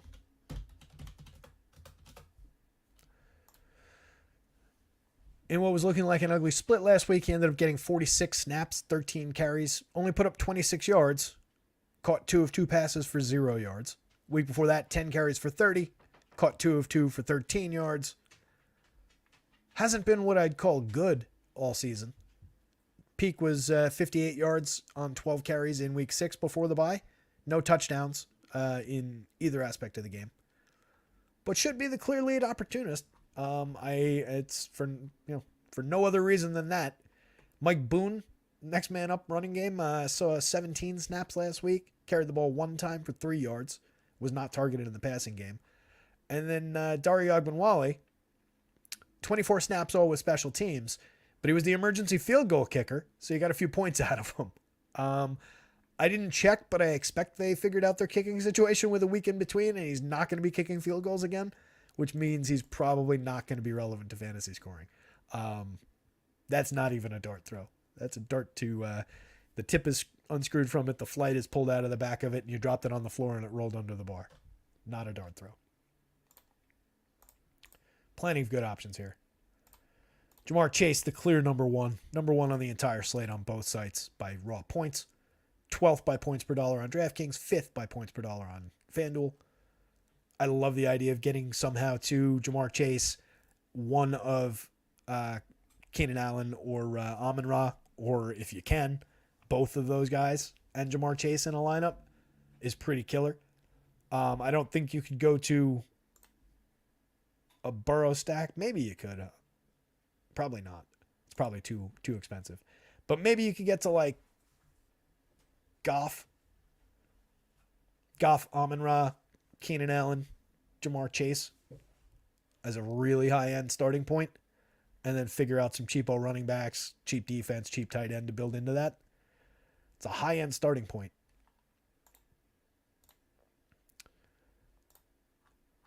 Chase, since coming back, has been hyper involved. Like I said, he was he was banged up through practice, but all signs point to him playing. Last week, just 41 yards on 4 catches, 8 targets. Week before that, 10 catches for 100 and a touchdown on 12 targets. Had the bye. 6 catches for 80 yards on 13 targets in week 6. 15 catches in the monster week, 3 touchdowns, 192 yards, and 19 targets. That was like the big turnaround game for him and Burrow. Before that, it was a lot more limited. He did have a 12-catch, 141-yard game on 15 targets in week 3, but didn't score. And then some, he's had at least 5 catches in every game except for last week. Couple more limited yardage games earlier in the season, though. But since the return of Burrow and to form, the two of them have been pretty dynamic. Again, no T. Higgins, but we do have Tyler Boyd. Boyd caught 3 of 5 last week, 56 yards. Caught 3 of 3 the week before that. Put up a touchdown, 40 yards. Also had a touchdown in a similar game in week 6. Plenty of potential there. Trenton Irwin has been a little bit involved as these guys have been in and out of the lineup. He's seen a little bit of opportunity. He peaked in week 5, caught 8 of 10 passes for 60 yards that week. Last week, not targeted on 9 routes run. The week before that, targeted twice on 7 routes run. So it's been much more limited the last couple of weeks. But with the idea that he'll get a little bit more involved given T being out, I don't mind the option that much. If I'm not mistaken, is he still returning? Is he still a return man as well?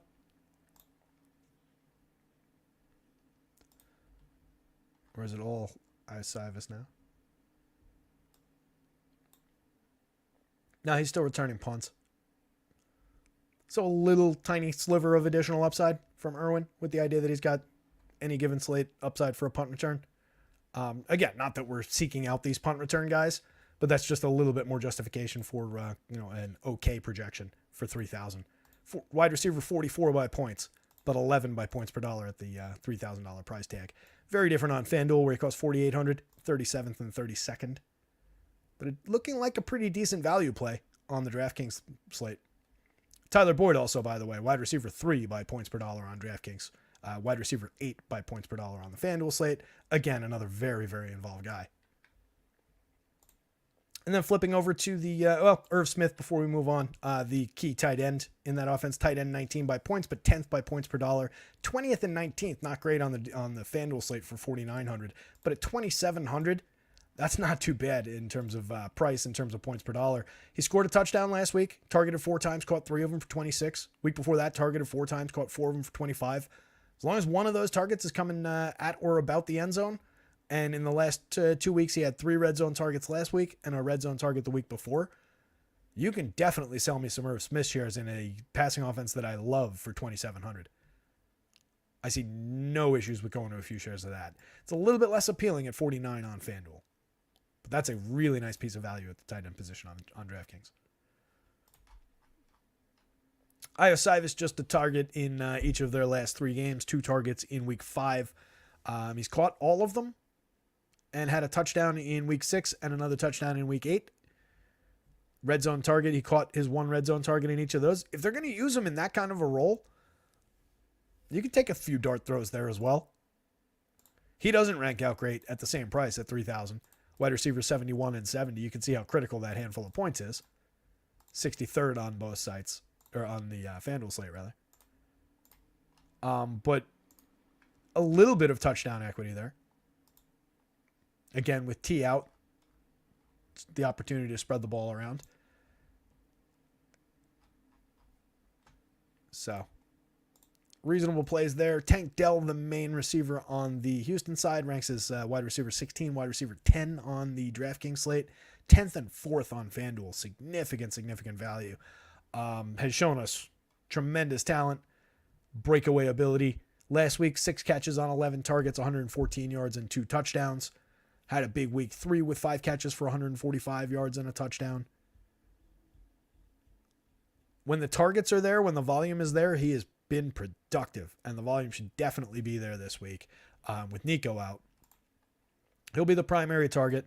Dalton Schultz will probably be the operational number 2 target. Last week, 11 targets. He caught 10 of them for 130 yards and a touchdown. He had touchdowns in each of weeks 4, 5, and 6. He's been targeted in the red zone in every single week this season except for week 8. 3 targets in the red zone last week. 2 targets in the red zone in week 6. 1 target in the red zone in each of the first 5 weeks of the season. A hyper-involved tight end. Really like the Dalton Schultz option in this offense. Tight end 5 by points, tight end 8 on DraftKings, 4 and 5 on FanDuel. Noah Brown, wide receiver 32, but 9th by points per dollar on DraftKings, 29th and 24th, where he costs $5,400 on FanDuel. DraftKings was friendly in pricing this game as low as they did. There are some good DraftKings options on the board in this game. Brown's 6 targets last week, caught all 6 of them for 153 and a touchdown. Monster performance. Has the opportunity to do the same thing this week. That was with Robert Woods out, but even if Woods comes back, we've got Nico out this week, so that kind of balances. Woods was seeing a bunch of targets in the red zone through the first 6 weeks of the season. Scored just 1 touchdown. It came in week 6 when he caught just 1 pass for 6 yards and a touchdown.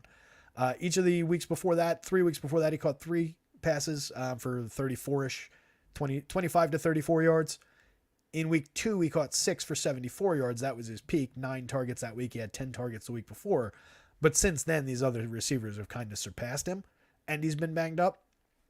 So I expect if he's out there, he'll be targeted, he'll be involved. But I don't know that I necessarily slide him ahead of Noah Brown here. Probably just ends up looking exactly like it does. Wide receiver 36, 39 on DraftKings. Playable, but not overly relevant. If he doesn't go, Brown will probably see a little bit of an additional bump. And then John Mechie, assuming he plays, would probably be the next man up. He ran 8 routes last week, got targeted once, caught it for 14 yards. Xavier Hutchinson downboard, nothing really to say there. Ran 4 routes, caught one of them carried the ball once for 12 yards. Was not targeted, has not been targeted all year. 3 carries all year. So pretty limited down the board there, but very strong options through here. Really like this game. Another one, this one's at least playable. New Orleans side of it is the one I prefer. As usual, I don't love attacking this New Orleans defense. And I don't really know how much I buy into the Josh Dobbs part of it. He projects out fine. Quarterback 9, 3rd by points per dollar. So he's going to be relevant at 5,500 on the DraftKings slate the way he's projected. That wouldn't make me all that comfortable. Quarterback 7 by points per dollar on FanDuel. He's playable. He's interesting, but he's avoidable. And for me, I'm just not enthused about going up against a New Orleans pass defense, allowing 5.7 yards per pass attempt, less than 200 yards a game. They have given up 12 touchdowns on the season. 19% pressure rate, 17 sacks is kind of limited, but they do have 12 interceptions this season. Dobbs working in a new offense. I know it worked out all right when he didn't know anybody last week, but just doesn't really ring strong for me. 5th ranked, 5.7 yards per rush attempt. A little bit more opportunity maybe for Alexander Madison to take a step forward. Akers done, tour or whatever, hammy, quad, Achilles, whatever the hell it was. He's hurt. He's gone. So should be the Alexander Madison show from here on out. Probably should have been the entire time. He had 16 carries last week for 44. Caught another 2 passes for 49 and a touchdown. So 90-ish yards total and a touchdown last week. Could be similarly involved with a little bit of additional upside on the ground, given they're allowing 4.4 yards per rush attempt, which ranks 24th. That puts it at 112 yards a game. Less than a half a touchdown a game isn't great, but with the idea of some yardage for cheap for Madison and some potential to score a touchdown either on the ground or through the air, not a bad option. I kind of like him on his own, maybe. I would include him in groups with Dobbs. On DK, you're going to want him in groups with Dobbs. Derek Carr on the other side, much more playable in my mind, despite how they rank. Going up against a pass defense that ranks 18th, 6.5 yards per pass attempt. They've been good against the run, just allowing 3.7 yards per rush attempt, ranks 5th. But I think in terms of the rushing game for New Orleans, Alvin Kamara, certainly the ability to overcome that. That said, last week was a pretty frustrating Alvin Kamara game for those of us who had him. I don't love the idea of going back to that well. He projects out okay. 10th by points on DraftKings, but 22nd points per dollar because he's expensive. 9th and 18th on FanDuel, same story. So I don't love that option. You might want to go to the passing game more. Derek Carr's fairly cheap. The projection's a little bit light. He looks better on FanDuel. He ranks 12th by points, but 4th by points per dollar because he only costs $6,700 over there. He's throwing the ball 35 times a game, putting up 235 yards a game. He's thrown 10 touchdowns, 4 interceptions. He also dealt with that shoulder earlier in the season that cost him like 2 games of viable production. So I think there's even more than is showing in the line here. We've liked Derek Carr several times this season. He doesn't project nearly as strongly this week, but I do think there's potential there for him to have a strong game. It's going to be interesting to watch the New Orleans receiving core. Michael Thomas was apparently or reportedly arrested yesterday. So you got to watch out for that. I have no idea what the impact on his status is. I left him in. He projects out pretty well. 4,500 gives him a good value score on DraftKings, less so on FanDuel. But if he's there, if he's playing, he'll be involved. He's their like third option. Well, Taysom Hill doesn't really count as a passing game option. He just collects these fantasy points in weird ways. He's involved in the passing game. He could take away a touchdown, certainly. But like volume-wise, Michael Thomas is the bigger target. Rashid Shaheed is definitely involved. Chris Olave is the man that you want at the top of the board in that passing game. Trey's been in there asking questions, and I've been ignoring him. Stroud's coming in low-owned. I love that. How much do I like Noah Brown? Quite a bit, especially if Stroud is low-owned. Stack all four. All four might be aggressive. Dell, Brown, and Schultz. I think that's aggressive. I would probably go. I prefer skinnier stacks than that, and then finding pieces elsewhere. But it's not impossible if you're going to go out there and throw 6 touchdowns. 3-2 game stack possible as well. Yeah, I think that's reasonable enough if you're getting to like somehow like Stroud, Dell, Schultz, Chase, Mixon. It's high end. It's a needle to thread at worst. I don't completely hate it. Normally I wouldn't go to something like that, but I think in a week where we are somewhat limited by some pretty low game totals across the board, and that one being one of the highest and one of the most appealing, that would be a fairly unique way to pile up that game. I don't think a ton of people would be doing it that way. So I don't completely hate it, but it's normally outside of my general approach. So yeah, Taysom last week, since Trey's talking about it, threw 1 pass for a touchdown, 3 yards. Threw 2 passes the week before for 44 yards, no touchdown. Ran for 2 touchdowns that week, though. 9 carries for 63 yards. Last week, carried the ball 11 times for 52 yards in addition to the touchdown pass, but did not score on the ground. This doesn't have his receiving. Did he catch a touchdown pass last week, I want to say? I feel like he did. Either way, it's been him and Travis Kelce at the top of the tight end scoring board for the past like 5 weeks in a row. He caught another touchdown pass. Caught 4 or 5 targets for 13 and a touchdown. So he's been crazy involved. He's finally like fulfilling that multifaceted threat like on a regular basis. We used to see it like every now and again, like 2 weeks out of the year, 3 weeks out of the year, he would do something and it would pop and it would be weird. Or he'd drop to, there was that 1 week where he cost like 200 a few years ago. But we've never seen it like this. Like this is crazy production now. So assuming involvement, He projects out really strongly. Tight end 11, but 19th by value. Tight end 9th, but 15th by value because he's a little bit expensive now. Certainly not going to be sneaky, but very, very playable. Probably gains more touchdown equity if Michael Thomas is not playing. Thomas did see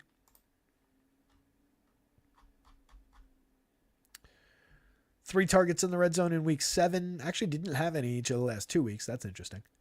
Taysom had, I don't have it in front of me. It's annoying that they don't fit his receiving into this chart. Chris Olave had 3 targets in the red zone as well in week 7, had 1 last week. But I feel like the absence of Thomas would have a plus impact on Hill, plus impact on Olave, and then probably on Shaheed. But he's more of a downfield threat. I would assume that I guess A.T. Perry's the next man up on the depth chart there. Don't really think about playing him right now. Ran 6 routes last week, has not been targeted all season. Didn't play each of the first 7 weeks. Came back in week 8 snaps, 3 routes run, 0 targets. Last week, 16 snaps, 6 routes run, 0 targets. Pretty limited option unless you get a man down here.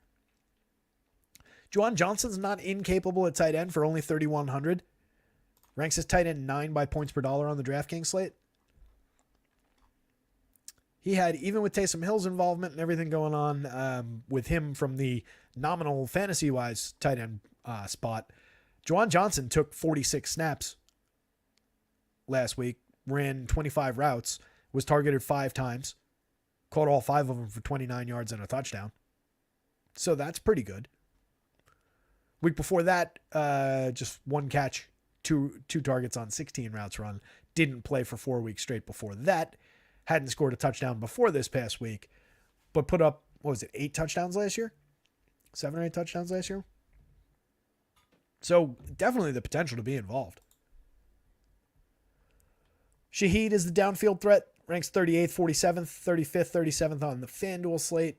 Putting up a 17 yard ADOT so far this season. That sounds more correct. Drawing 5 targets a game. So he's not just a home run threat. There's a little bit of general involvement there and a lot of just downfield opportunity. But again, if Thomas goes out, you see a little bit more, a couple more looks for 4,300. That's a pretty okay looking buy if that situation, if this projection ticks up a little bit. As it is, last week you saw 3 targets, 3 each of the last 2 weeks. Last week he turned his 3 targets into 3 catches and just 22 yards. The week before he turned his 3 targets into 3 catches and 153 yards and a touchdown. So there's major upside there. Had a touchdown and 85 yards on 2 catches in week 6. Touchdown and 89 yards on 5 catches in week 1. It's hit and miss. You got a bunch of 0 touchdown, 28, 25, 33 type yards games in there. Very hit and miss, but that's a home run threat type of a play. On the receiving core for the Vikings side, like I said, I kind of just like the idea of going to Madison if you got to go to Vikings.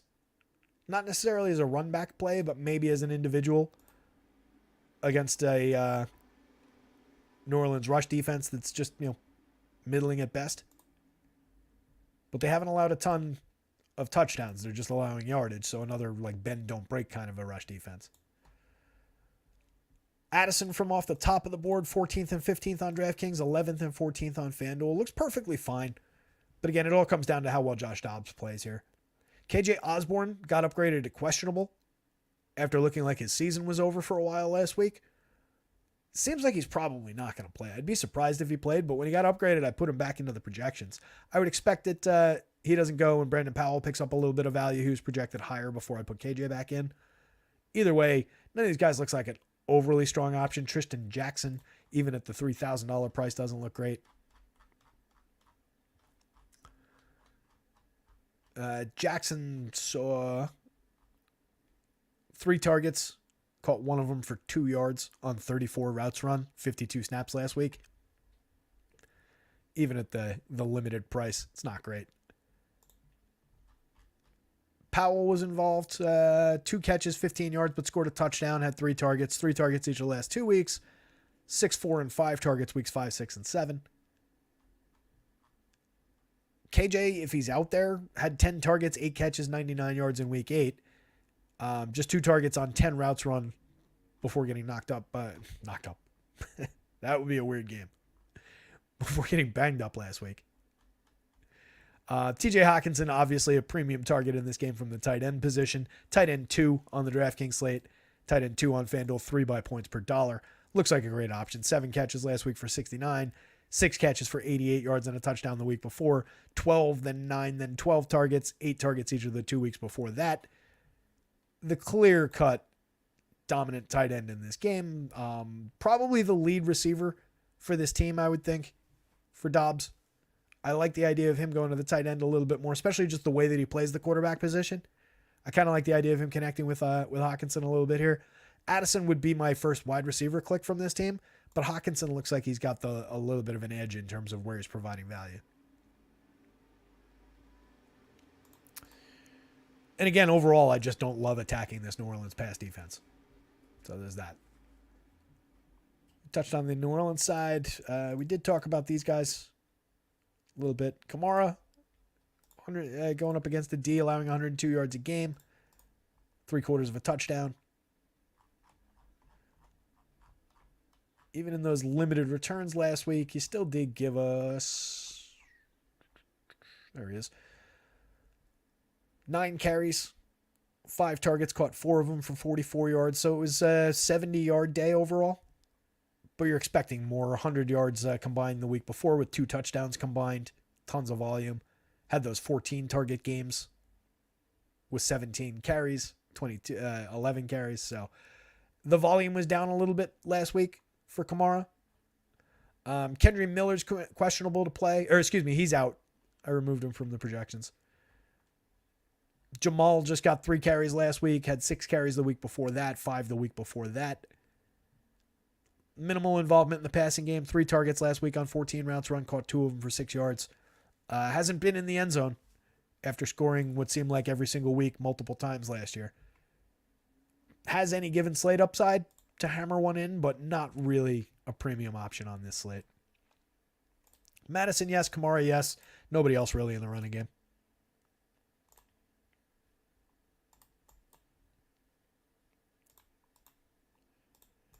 Ugh. This one will be quick.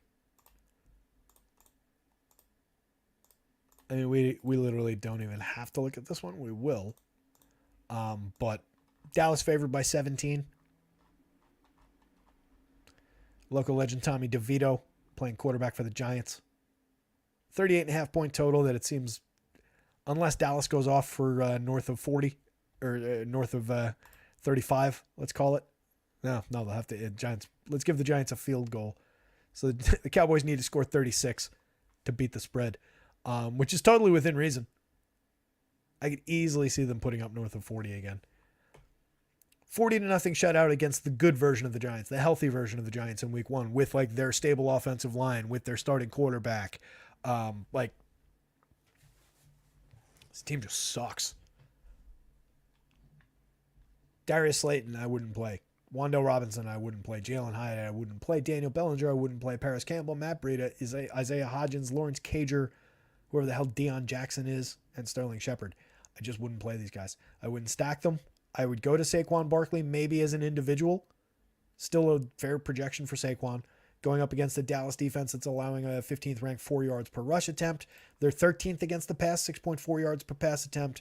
But again, it's Tommy DeVito. There's no reason to go to the Giants passing game. I don't care about ownership. I don't care about salary in this situation. Do not play the New York Giants. Quarterback 20, 19th by value, 20 and 20 across the board on FanDuel just to ram the point home. Dak Prescott against the Giants. Quarterback 6 by points, 12th by value on both sites. Dak is very good. Solid 18-point projection across sites. Going up against the defense allowing 200 yards a game, 6.7 yards per pass attempt. Only 9 passing touchdowns on the season. They blitz 43% of the time. Gain pressure 22% of the time, 15 sacks in 8 games. These numbers get more limited and worse as that goes in that direction, right? 43% blitz rate is a crazy high blitz rate. You'd be like, oh my God, they're getting to the quarterback a ton. No, they're getting to the quarterback like around an average pressure rate. Wow, they're probably still piling up a decent sack rate. No, just, less than 2 a game. It's not a good defense. 4 interceptions on the year is not good in the secondary.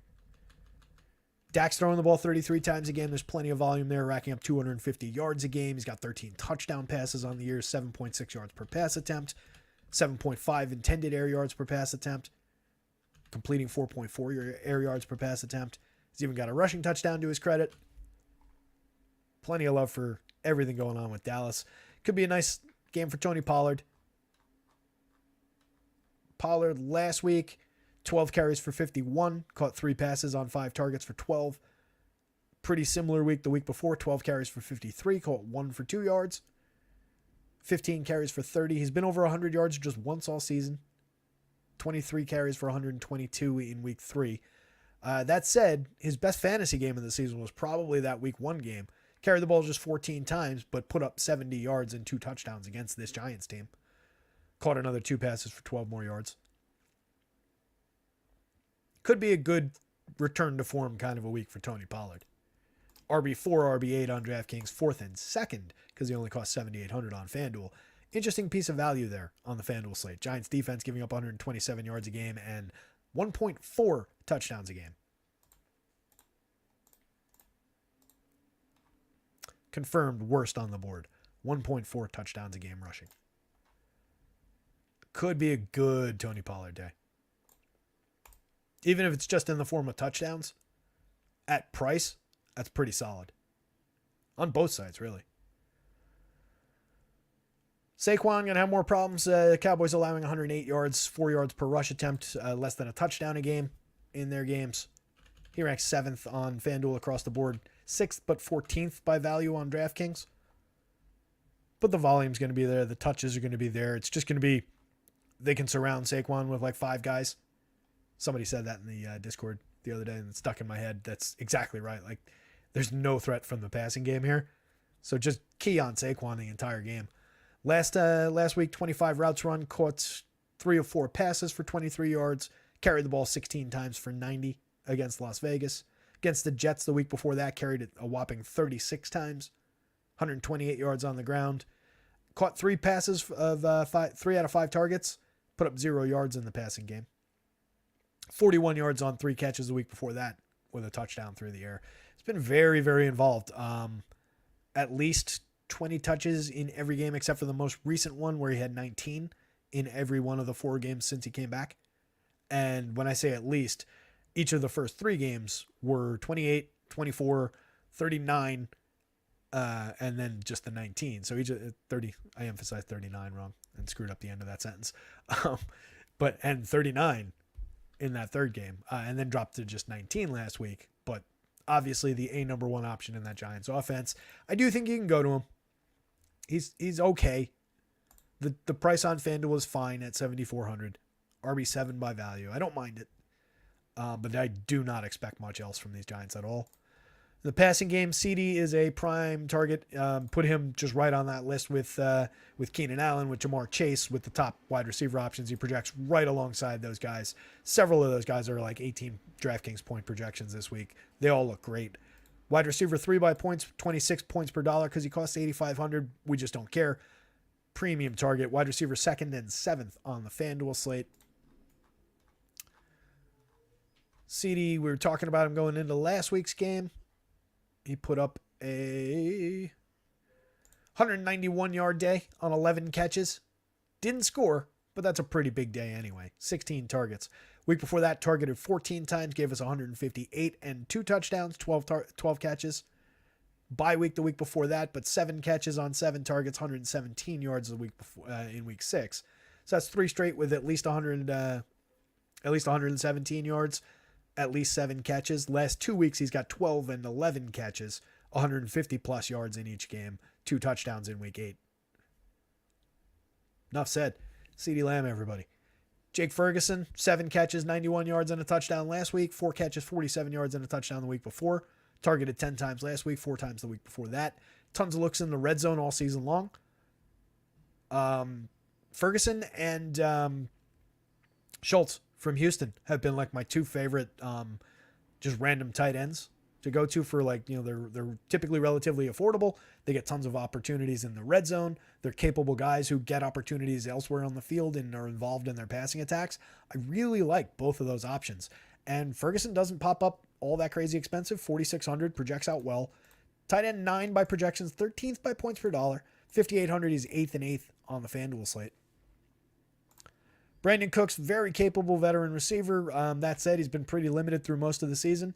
He had a touchdown in each of week 6 and week 8 with the bye in between. Then came back out against Philadelphia at Philly last week and kind of a clunker, just targeted twice. 55 snaps, ran 45 routes, just targeted twice, caught one of them for 7 yards. But any given slate upside for sure for Brandon Cooks. 4,200, he ranks as wide receiver 20 by points per dollar. 5,300 ranks as 29 on FanDuel points per dollar. Michael Gallup, another guy who's been more productive in years past. 2 targets each of the last 2 weeks, 20 yards, 19 yards, 3 targets each week. Did have 10 targets in week 6, but only came down with 3 of them for 24 yards. If he ever spiked up to that kind of a target volume, you would expect a better game from him. Projects out okay, playable. Wide receiver 40 and 22. This might be a little high, but he's very cheap, 3,500. 5,200 on FanDuel doesn't look nearly as good. Tolbert, Turpin, just some gadget play upside there. Schoonmaker not really involved enough. Did he score last week? He had a touchdown called back last week, right? Was that him? I feel like I saw Schoonmaker score, Shoemaker, whatever, however you pronounce it. And then it came back. I think that was him. But regardless, he was targeted once, caught it for 0 yards. Targeted once the week before that, caught it for 13 yards. No targets the week before that. Very, very limited option.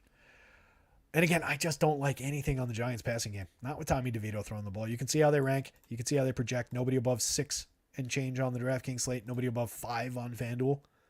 There's just no upside here. They've been bad all season with good... I almost slipped.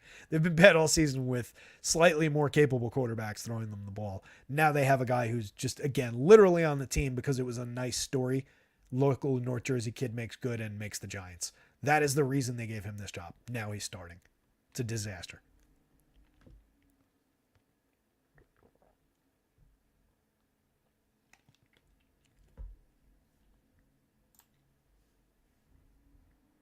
It was good. Yep. I thought so. Don't understand the Bryant signing when they don't even use Cooks correctly. I forgot all about that. He's not playing this week, though, right?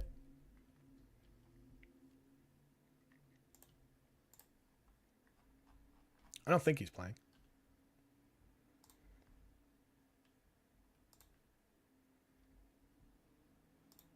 Let me see.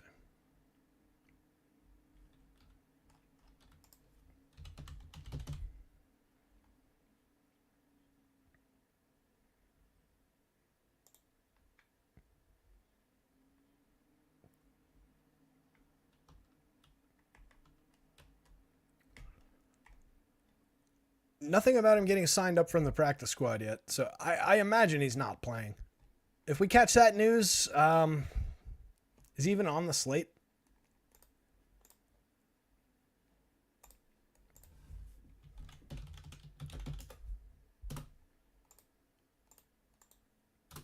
Doesn't look like he's on the slate anyway. So I guess it won't matter.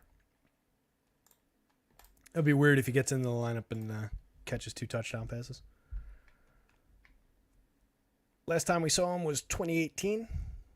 19 catches for 266 yards with the Raiders in 8 games at age 26. He's now age 31.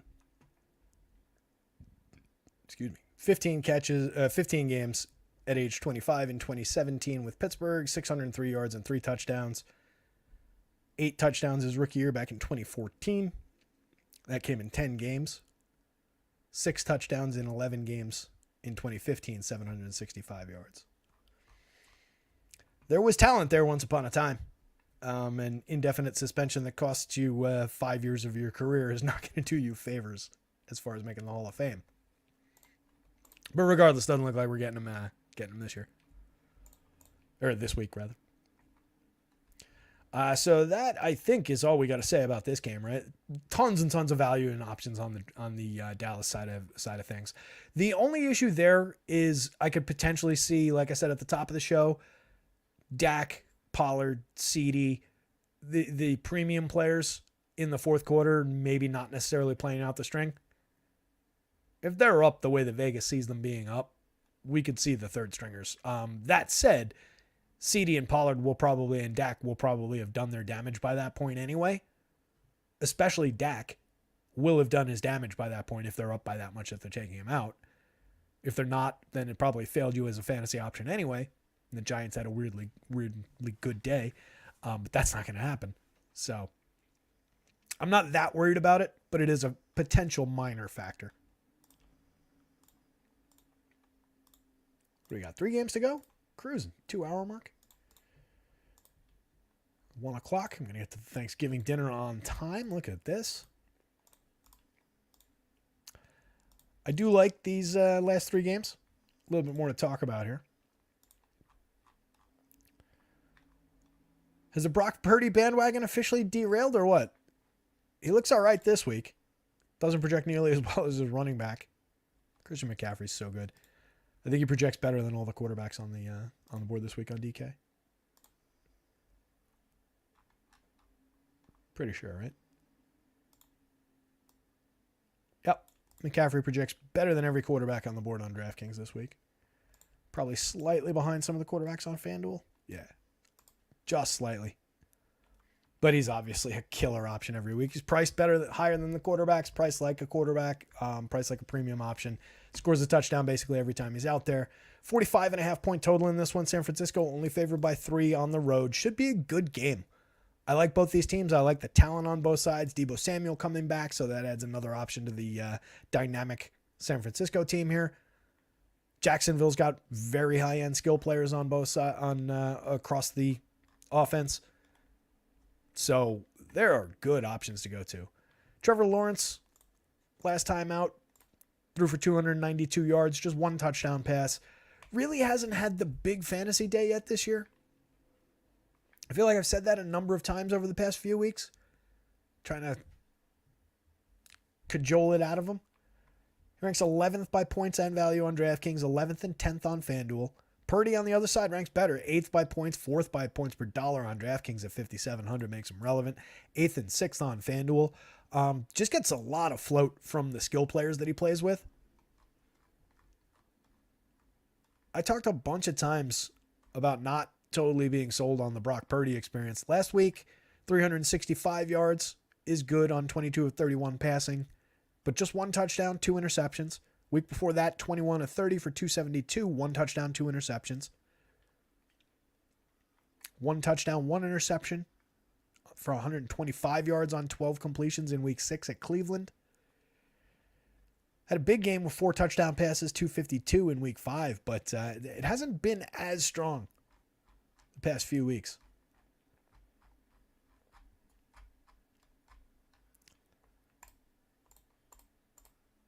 Like I was saying with Lawrence, we've peaked at 2 touchdown passes. That only happened twice this season. He only had 1 300-yard game so far. Nearly got there last time, 292. They're coming off the bye. A little bit of rest, a little time to game plan. I like the spot for Trevor Lawrence and his offense. And I'll just keep going back to him just on virtue of the weapons that he's got. He's throwing the ball 33 times a game. Only 9 touchdown passes, but 240 yards, 7.1 yards per pass attempt. Purdy, again, floated by his extreme skill players, 9.1 yards per pass attempt, 250 yards a game, 12 touchdowns on the season. The stats are there. Stats are there for sure. He's got 2 touchdowns on the ground also to support his upside a little bit, fantasy-wise. But I really like Trevor Lawrence, just given who he plays with. Travis Etienne, running back 3, 4th by value on DraftKings, 3, 6th by value on FanDuel. Really like him. He'll be going up against a San Francisco defense that ranks 18th, 4.1 yards per rush attempt allowed. 6th, 5.9 yards per pass attempt allowed. So that's a little bit of a ding for Trevor Lawrence, a little bit of a plus for Travis Etienne. Etienne's involved in the passing game. He's got tons of upside as the clear number 1 option for touches. 57 snaps last week, carried the ball 24 times for 79 yards, was targeted another 6 times, caught 3 of them for 70 yards and a touchdown. So 149 yards combined and a touchdown last week. Week before that, 77 yards combined with 2 touchdowns both on the ground. Had 2 touchdowns on the ground each of weeks 5, 6, and 7. 136 yards on 26 carries with 2 touchdowns in week 5. just an excellent option. Still not that expensive too. 7,100 on DraftKings, 84 on FanDuel creeps up there, but still lands as RB6. Not a bad option at all. And then McCaffrey on the other side, of course, outpaces him in every facet of the game. RB1 by projections, 6th by points per dollar on DraftKings, 8th by points per dollar on FanDuel.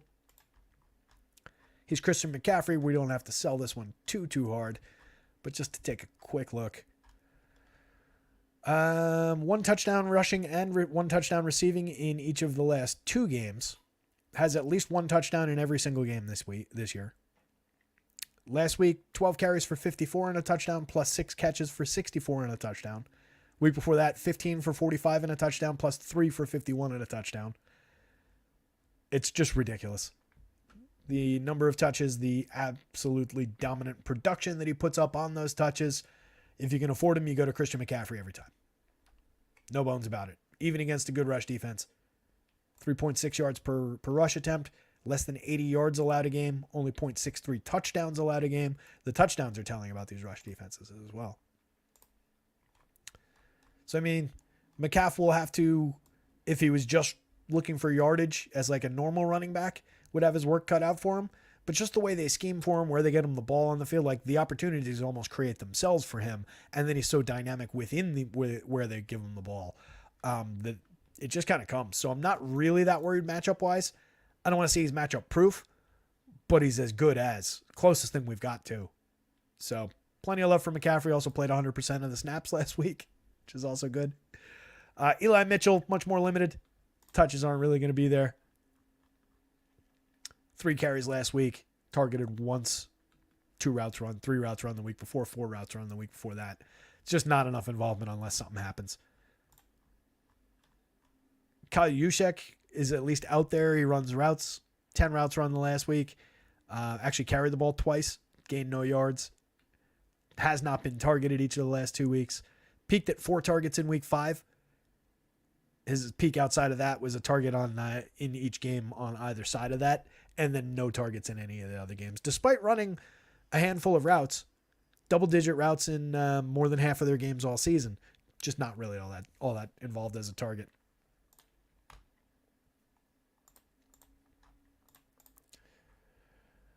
On the Jacksonville side, we're without Zay Jones again.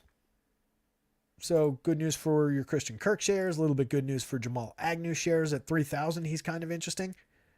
Gave him a little bit of a nudge in the last update. Might give him slightly more. I got to go back and check what the targets look like in other weeks that Zay Jones has been out. But probably a little uptick there. But I like the premium options. Calvin Ridley, wide receiver 10, 8th by value on DraftKings, 13th and 9th by value on FanDuel. Projects out great. Pretty good points per dollar marks. Christian Kirk, same thing. Really like the options there.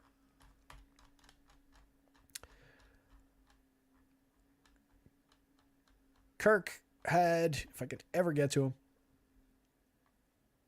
5 targets last week, 6 each of the 2 weeks before that. Put up a touchdown in each of weeks 6 and 7. No touchdown last week, 4 catches for 46. Calvin, 6 catches for 83 last week after a clunker, 48 snaps, 28 routes run, targeted just 4 times, caught just one of them for 5 yards in week 7. That was against New Orleans. That was a total disaster. Week 6 wasn't great, just 4 catches for 30 yards, 7 for 122 in week 5, put up a touchdown in limited action in week 4. He's had ups and downs. Hasn't been a great Calvin Ridley season. The targets are there. The volume is there. Any given week upside, plenty of opportunity for Calvin Ridley. I don't dislike that option. I believe in Calvin Ridley here. Going up against the D that's allowing 5.9 yards per pass attempt, but 228 yards per game, more than a touchdown a game through the air.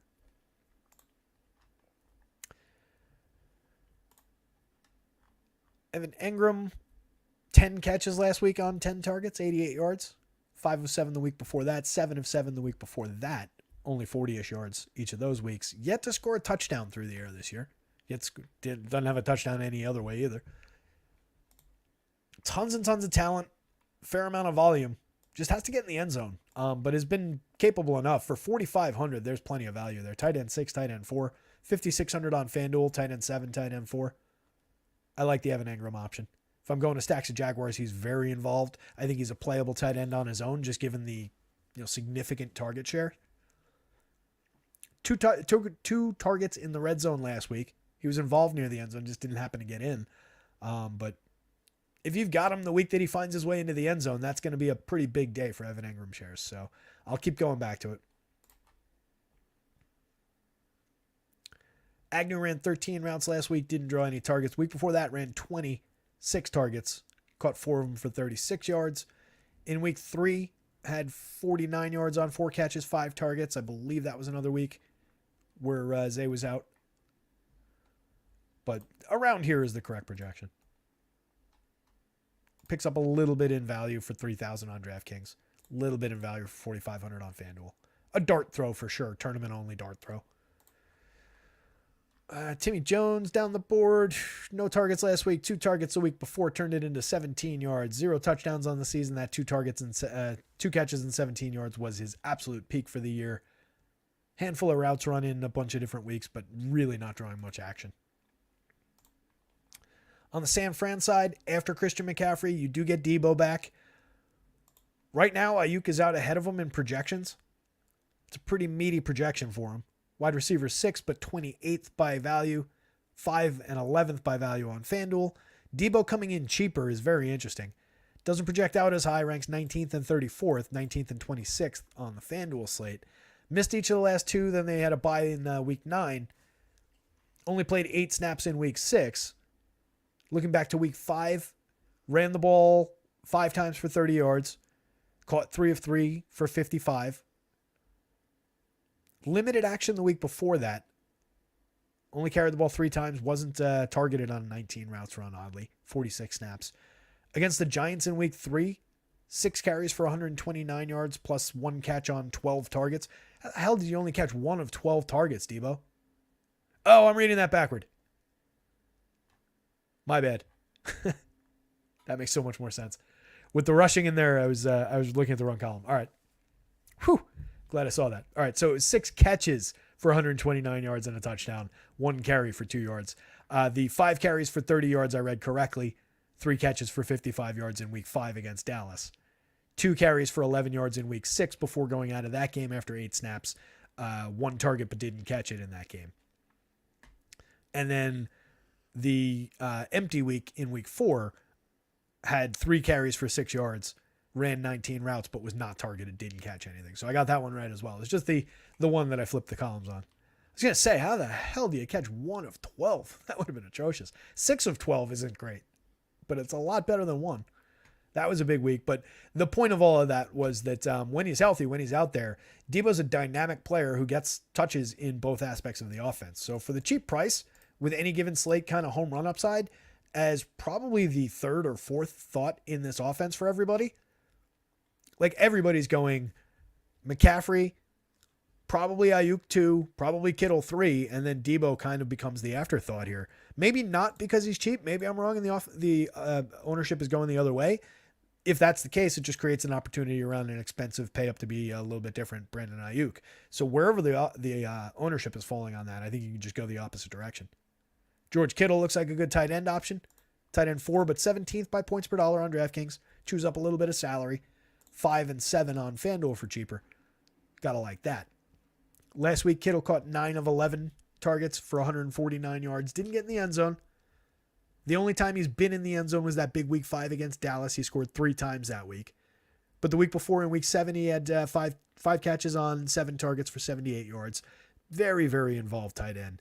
Tons of touchdown upside, multi-touchdown upside on any given slate. Never mind getting to George Kittle. Juwan Jennings presumably, fades back into oblivion with Debo coming back. Same story for Ray outside of some return opportunities maybe. Either one of them could be a home run threat if they get out there and run a couple of routes. Jennings ran 30 routes last week, wasn't targeted, didn't catch anything. Week before that ran 22, was targeted 9 times, caught 5 of them for 54 yards. Ray ran 22 routes last week, was targeted twice, caught them both for 43 yards. That kind of a performance, as a dart throw play, maybe if you're doing like an oddball, I want to get very different for a very, very large field tournament play, you could go to like a Purdy, McCaffrey, Ray kind of a stack, but it's not great. Not my favorite approach to this team. And then you've got like the oddball, like one of those touchdowns could randomly go to Juszczyk any given week. They've got just so many different ways the ball goes in this offense. But I think it makes sense to just stay around the primary guys. Whichever one of these two guys is lower owned becomes my favorite of those two guys. In reality, this is a little closer than it probably is projected as. Kittle is a very strong option. Christian McCaffrey is a fantasy scoring god. You go to just anytime you can. And the quarterback is at least playable. And they've got good bring back options on the other side. I think Travis Etienne's probably my favorite bring back option. I believe the volume's going to be there. I believe the opportunity and the talent is there. And then like any one of these guys is fine as a bring back. I don't love using tight ends in the bring back role, but Ingram has enough volume and enough just, dynamic talent to support the idea of a big game. So that's reasonable. Yeah, I like that. You guys are talking about we're going to get up to that one in just a second. The Seattle stack I do like. Gino, like the opportunity there. I think that's our next game up. We're going alphabetically, and this one's sorted by San Francisco, so that probably is a good sign that the Seattle game is next. San Francisco, by the way, not SF. Let's see what's going on in chat. Trey likes Purdy with everybody back this week. Yeah, again, I don't ever dislike Purdy just because, like, I'm not going to throw it to like an I could succeed with these guys, but let's say Tommy DeVito. If you threw Tommy DeVito on this team, as opposed to the inept New York Giants, I'd be like, look, DeVito sucks, but this is still an okay stack. And DeVito's really cheap, so it makes this stack playable. I think that's how good all the skill players in this team as a whole are. Not saying that Brock Purdy is as bad as Tommy DeVito by any means. Brock Purdy's shown that he belongs in the NFL. I just question that he was at that kind of a peak where it's probably more like he's a solid C+, B- kind of a guy, not like a home run of an A from the last pick in the draft. Matthew Patterson's here. He's got one balls out Seattle stack with a McLaurin bring back. I like that. Like I said, I as I was putting projections together, we've got that Tennessee Tampa game in the way. Let's leave that one for last. I'll talk Tennessee Tampa, but as I said at the top of the show, I was thinking that I was going to end up liking that Washington stack, and I might still go to it a little bit just as a wild card, but it didn't actually end up projecting that well because Seattle's defense is pretty good. But they've hung tough with some good teams this year, and they've been a interesting passing attack. So I don't mind that game environment at all, and I like the idea of the McLaurin bring back. I think there's good options in that game. Let's talk Tampa, Tennessee real quick.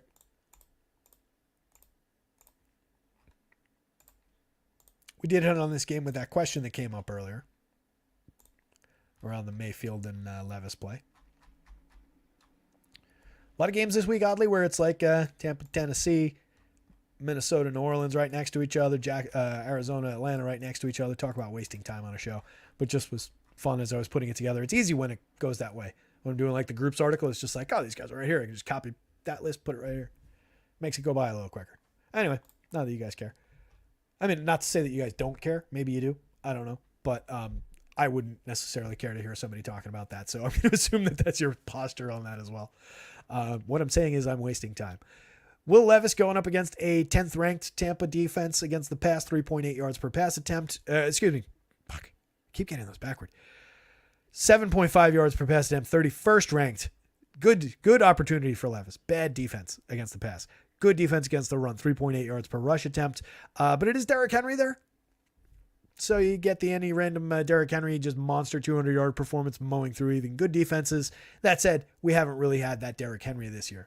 A little bit more of a diminished version of Derrick Henry overall for the season. If you're going to the Tennessee side, now that it's Levis, there is upside for him and Hopkins. We touched on that earlier. Just anybody with DeAndre Hopkins could have a pretty monster game, even if it comes in the form of 2 big touchdown passes and not much else. So there's some opportunity there. Mayfield is just capable enough and at a fair price. Quarterback 14 by projections. Not even the middle of the board, below average projection. But quarterback 6 because he only costs $5,100. If you're throwing to guys who are as talented as Mike Evans and Chris Godwin, I have no issue with at least rolling a few shares when he's showing points per dollar value like that. And it's the same on FanDuel, 6,600, 14th, and 8th. That said, 21 sacks for each of these teams on defense so far this year. 20% pressure rate for Tampa Bay, or for Tennessee. 18% pressure rate for Tampa Bay. They're blitzing 22% of the time. Tennessee not really, or fuck, this is so difficult. Let me start that again. 20% pressure rate for Tampa Bay. 18% pressure rate for Tennessee. Tampa Bay doesn't really gain a lot by blitzing nearly 15% more often than their opponent is blitzing. They're just picking up 2 percentage points worth of pressure, and they've got the same amount of sacks. It took a while to get through. 7 interceptions on the year for the Tampa Bay defense. Only 2 so far for Tennessee's defense. You can pass against this Tennessee team. 223 yards a game, 279 yards a game allowed by Tampa Bay. Yeah, whoever brought that up early in the show, it might have been Trey, or it might have been somebody else. Cujo might have said it. But yeah, I'm kind of growing to like this one a little bit more. Just because Levis has that one superstar option to work with, and Mayfield has enough talent to get by at a good price and 2 options that I really, really like.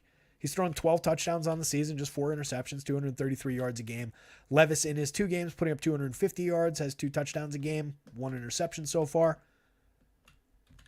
10.7 intended air yards per pass attempt, so just slinging the ball down the field.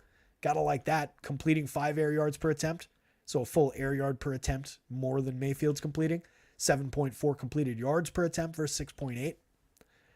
All right, you guys sold me a little bit, I guess.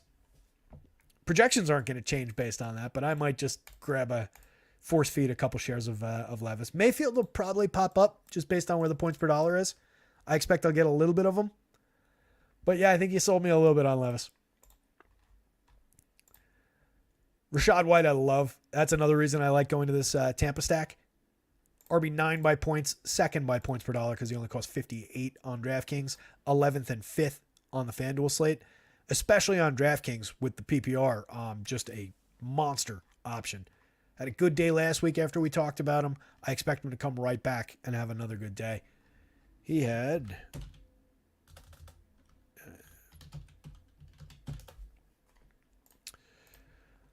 20 carries for 73 yards, 2 touchdowns last week. Added another 4 catches on 4 targets for 46 more yards. 7 catches the week before for 70 yards on 7 targets. He's caught everything thrown in his direction for the last 3 weeks. 6 of 6, 7 of 7, 4 of 4, 65, 70, and 46 yards. Hasn't scored through the air, but that's just tons of involvement. Add that on top of 13, 9, and then 20 touches. Playing 50 snaps every week. Tons of involvement. Really like the option.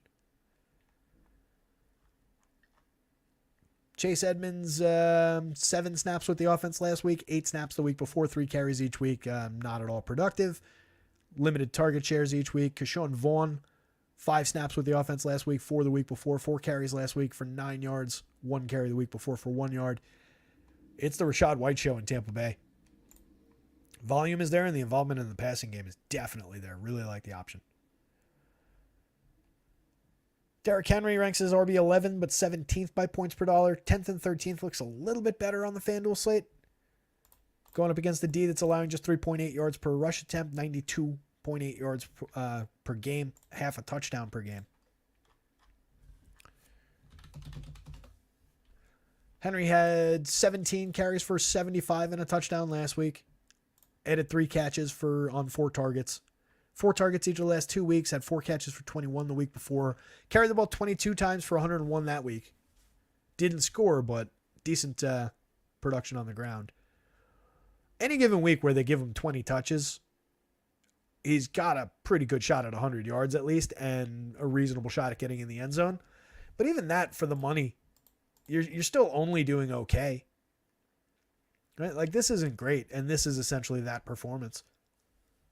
So really needs to get his big day, 150 plus, 2 touchdown kind of a performance.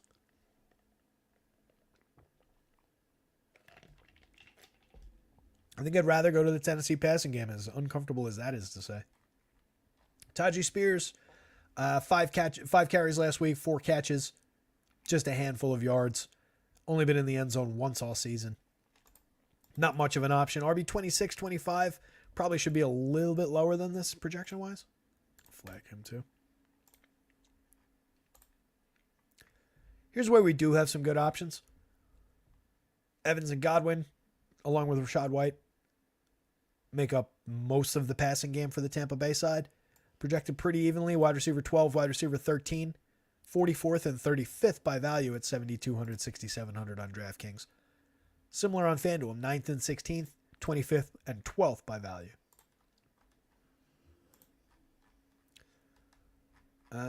Evans. Wish I could just commit all this to memory, but not enough bandwidth. Evans, 5 targets, 4 catches, 87 yards last week. Scored a touchdown in each of the 2 weeks before that, week 7 and week 8. In week 7, he had 6 catches for 82. Week 8, rather, he had just 3 catches for 39 on 6 targets. But the volume's there, the first read's there, the touchdown upside's there. His downfield option, 13.6 yard ADOT. Chris Godwin works a little bit more underneath, 8.7 yard ADOT by comparison. Just 2 catches last week for 16 yards on 6 targets. Week before he got in the end zone, 5 catches on 7 targets, scored a touchdown.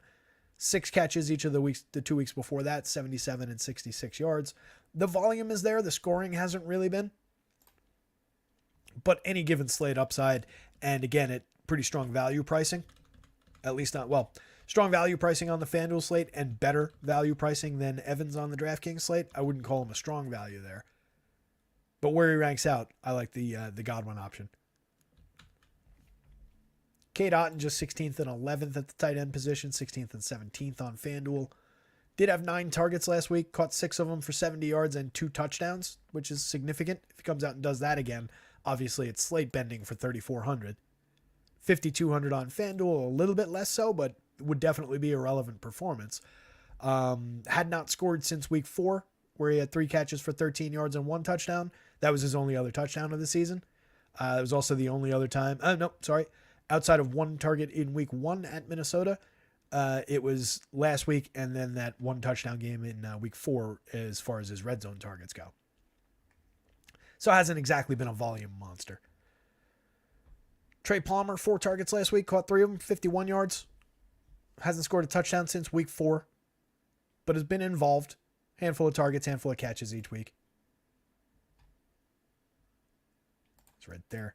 49th and 46th, not all that relevant projection-wise. Nobody downboard really looks relevant at all. Raheem Jarrett, 3 routes run last week, 6 routes run the week before, 3 targets that week, caught 1 of them for 9 yards. It's his only catch since week 4. Devin Tompkins, 7 routes last week, untargeted. 8 routes the week before, untargeted. Saw red zone targets in weeks 3, 4, and 6. Scored a touchdown in week 4, 4 catches for 45 yards that week with a touchdown, but the involvement's diminished over the last few weeks.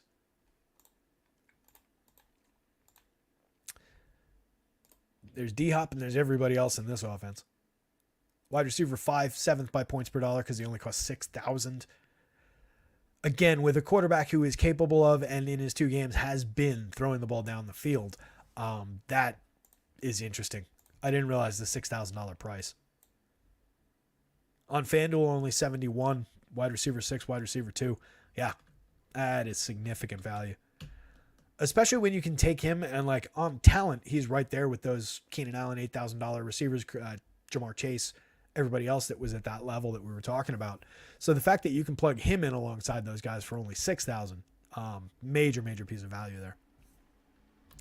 279 yards allowed per game, 7.5 yards per attempt, and 1.6 touchdowns allowed so far per game by the Tampa Bay defense through the air. Sign me up for some DeAndre Hopkins on his own or in some stacks with Will Levis. I'll have more of him on his own than I will have of Tennessee stacks. I imagine he's going to be pretty popular at this pricing. 10 red zone targets on the year. 8 targets a game. Plenty of love for the DeAndre play. Chig Okonkwo, limited production through all of the season. I was hoping that there would be a surprise that I didn't notice last week, but nope. Just 3 catches for 28 yards, no touchdown, 4 targets. It's been basically that week every single week with minor variances in 1 or 2 catches plus or minus and 8 to 10 yards plus or minus. Jake has not done anything this year. Ranks as the second highest skill player on this team this week. Tight end 13, but tight end 3 by points per dollar because he only cost 3,000. Hasn't even justified this, really, this season. But that is very, very cheap. Tight end 14 and 10 at 4,800 on the FanDuel slate. With Burks out, it's Nick Westbrook-Ikini, next man up. 1 target last week, 17 routes run, caught it for 23 yards. Week before that against Atlanta, had 1 catch for 33, scored a touchdown. 2 targets that week on 10 routes run.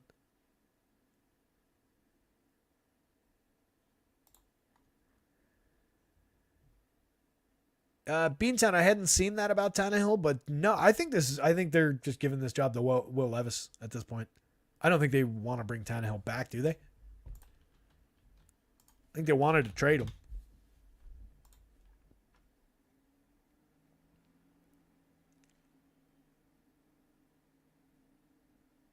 Yeah, Vrabel named Will Levis the starting quarterback and said he's the starting quarterback going forward.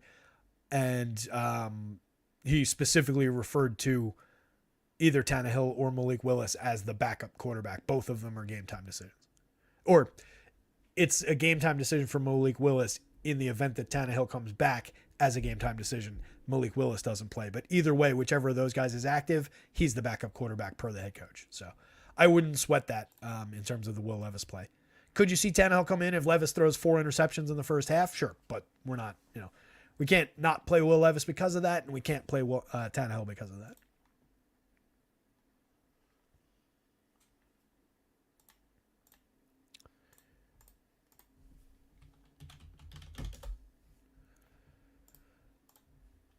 Drake London last week, Matthew Patterson was going back to him.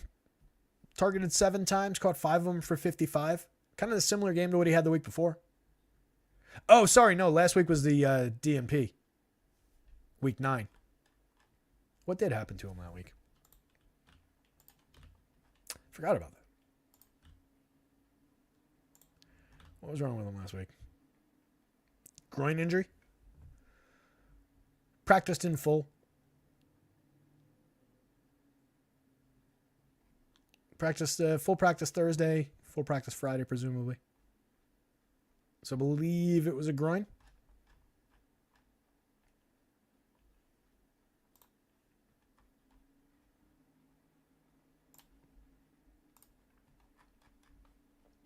So let's get up and out of this Tennessee game. So Nick Westbrook, probably next man up. Kyle Phillips also right there, but none of these guys rank all that well. They don't project all that well. They are very, very cheap.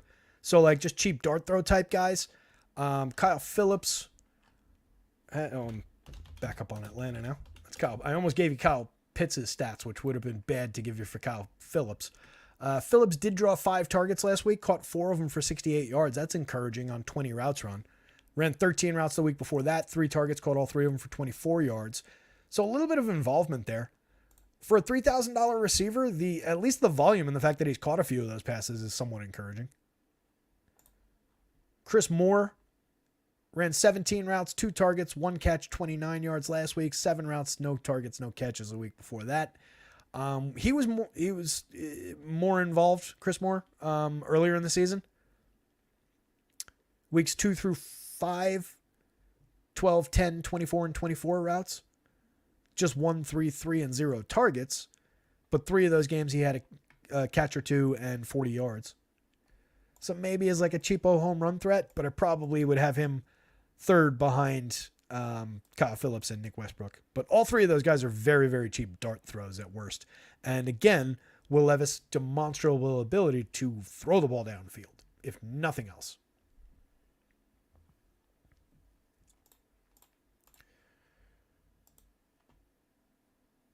Trey says Cincinnati 9th most points to quarterbacks. Big bump Willie even more. Oh, damn, wrong game I'm writing up and thinking of this. Stroud versus Cincy, 4% showing ETR. 4% ownership. Man, if Stroud is out long, I have no issues just going right back to that well. I love that game. And he's been so good. I didn't have enough of him last week. That was the winning quarterback in Dennis's 100K lineup, though. It was a Stroud plus, I think Stroud, Brown, and Schultz. Monster. Yeah, no issues with going back. So we talked about the Tennessee downboard guys. We talked about Chigakonkwo. Nothing else. None of the Wileys, West Coast Owls, and Raiders of the world down here. None of the Jarretts and Tompkinses and Keefes outside of dart throws maybe on Jarrett and Tompkins. Last game up. And then I got to get NBA projections done and then get my ass in gear and go eat some turkey.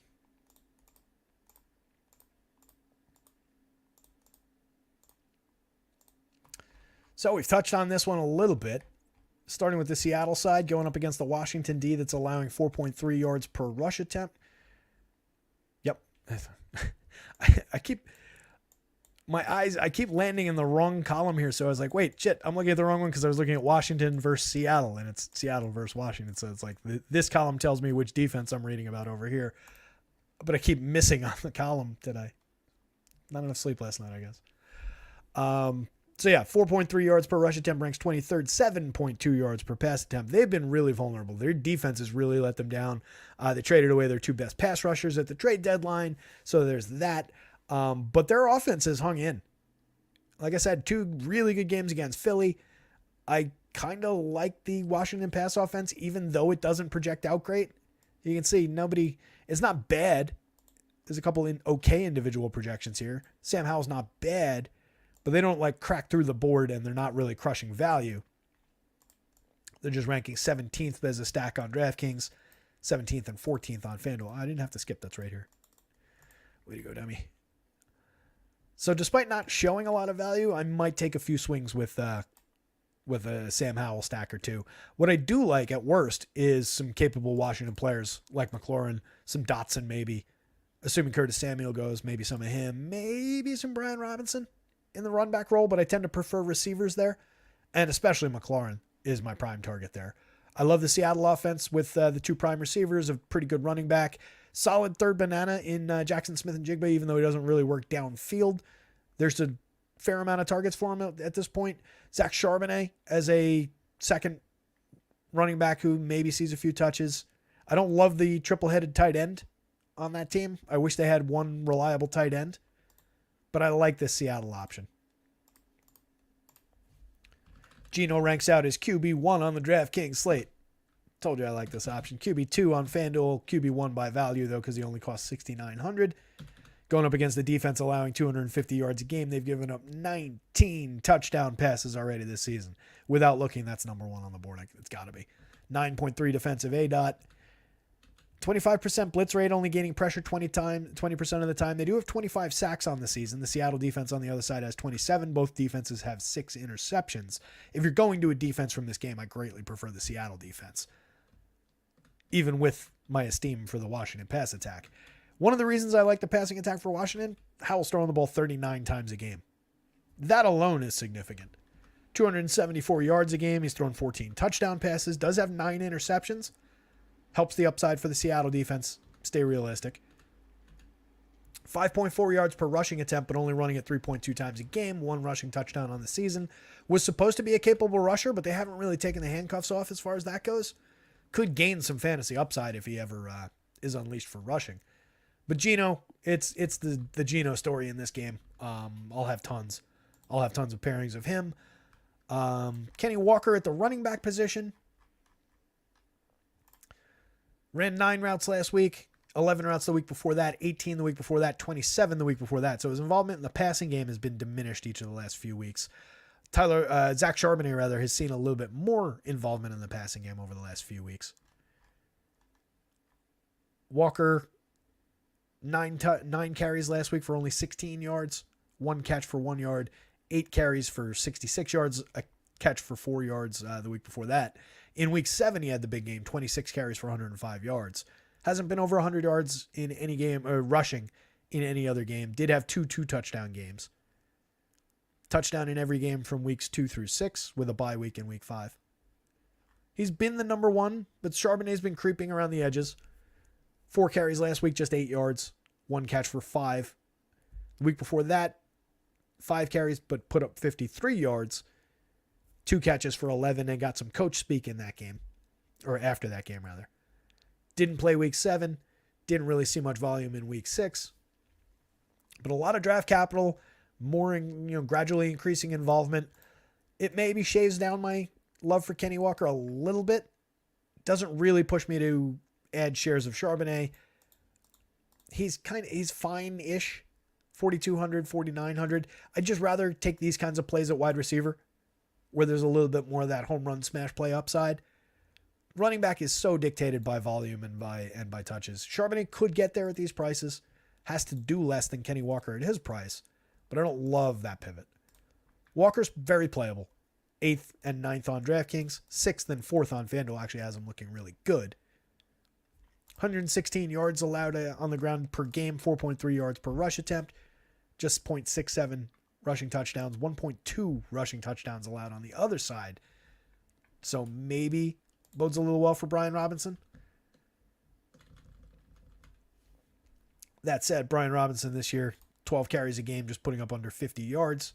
Does have 5 rushing touchdowns. He had 63 yards on 18 carries last week with a rushing touchdown, 10 carries for 59 the week before that. Running routes, but not really all that involved in the passing game. Antonio Gibson runs routes and gets targeted in the passing game. 5 targets in each of the last 2 weeks for Gibson. Only a handful of carries. Caught all 5 of his targets in each of the last 2 games as well, but only 28 yards, 42 yards, no touchdowns. Has 1 touchdown all season. So Gibson's been really limited, but it cuts into Brian Robinson's overall involvement since he's only getting a couple of targets a game. If you get 18 touches for him, he's fine. If you get 18 touches for him, carries for him, he's probably actually appealing. 5,400, 19th, but 13th by value. 17th, 19th by value. Better option on the DraftKings slate. But I don't love him overall unless I'm guaranteed some volume. Playable, but not great. I prefer the passing game. DK up top, Tyler Lockett right there with him. Solid 1-1A situation with these 2 guys. Last time out, 4 targets and 1 catch for DK, 50 yards. 8 targets and 3 catches for Tyler Lockett, 32 yards. Week before that, Lockett had 8 for 81 and a touchdown. Metcalf had 5 for 67, no touchdown. Metcalf only came down with 5 of 14 targets in that game, though. Lockett, by comparison, had caught 8 of his 9. That's rough, but there is definitely upside for both of these receivers. Either one is an individual, both of them together in stacks. Either one of them is an individual in stacks. Jackson Smith-Njigba, for all his faults in terms of average depth of target, just 5.1 yard average depth of target, 2 touchdowns on the year, 6.3 yards per target, but getting 5 targets a game at this point. Last time out, 2.2 yards per route run. Wide receiver 25th by overall points, but 6th by points per dollar because he only cost 4,100. 5,600 on FanDuel, 24th and 19th. A playable piece of value.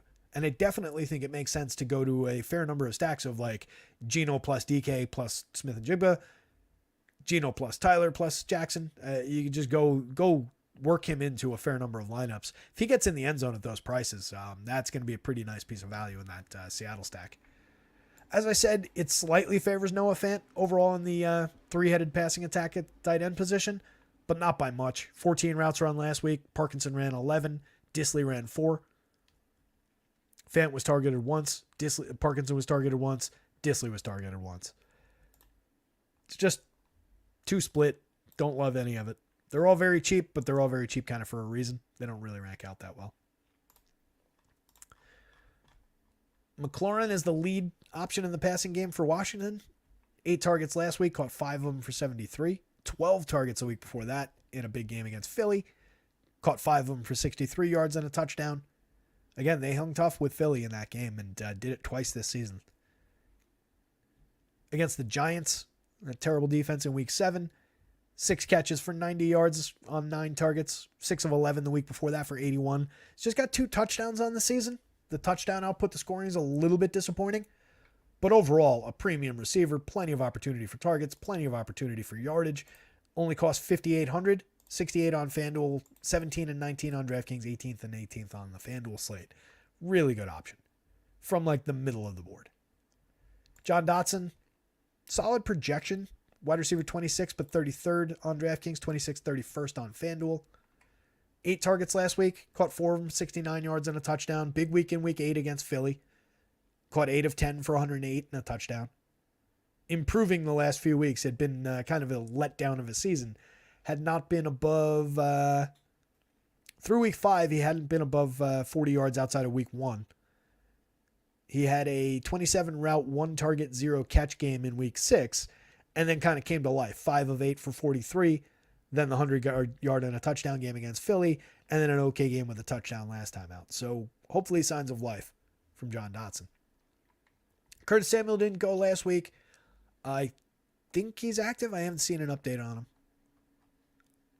Pull him up real quick. He's not an irrelevant receiver. He's worth looking at. Still questionable. Seems like he's trending toward playing. Practicing a limited basis all week. Seems like he's going to go. Fairly involved. Runs a fair amount of routes. 4 targets, 4 catches last week. 8 targets, 4 catches the week before that. He's been in the end zone just twice all season. But a capable third man in. Just a 6.6 yard ADOT. Limited, more underneath kind of a receiver. Needs to make things happen after the catch. Or get the ball in the red zone, obviously. He's seen 7 targets in the red zone so far this season. Dotson's gotten 8. McLaurin's only gotten 5. 6 of them have gone toward the tight end, Logan Thomas. Another capable part in this passing attack. He only ranks 15th across both categories on DraftKings for 3,800. 15th and 16th on FanDuel. This seems unfair. Logan Thomas seems like a better buy at 3,800 than that, just on name recognition. But points per dollar doesn't exactly work out. But I like the option. A very capable tight end who's targeted in the red zone a fair amount of the time. Last week, 4 catches for 31. The week before that, 6 catches, 44 yards, and a touchdown on 8 targets. I think that's the expectation for Logan Thomas. Probably a ceiling around what he did in week 5. 9 catches, 77 yards, and a touchdown. Call it 10, 100, and a touchdown as a ceiling, and an absolute ceiling. But an involved, capable tight end for a fair price.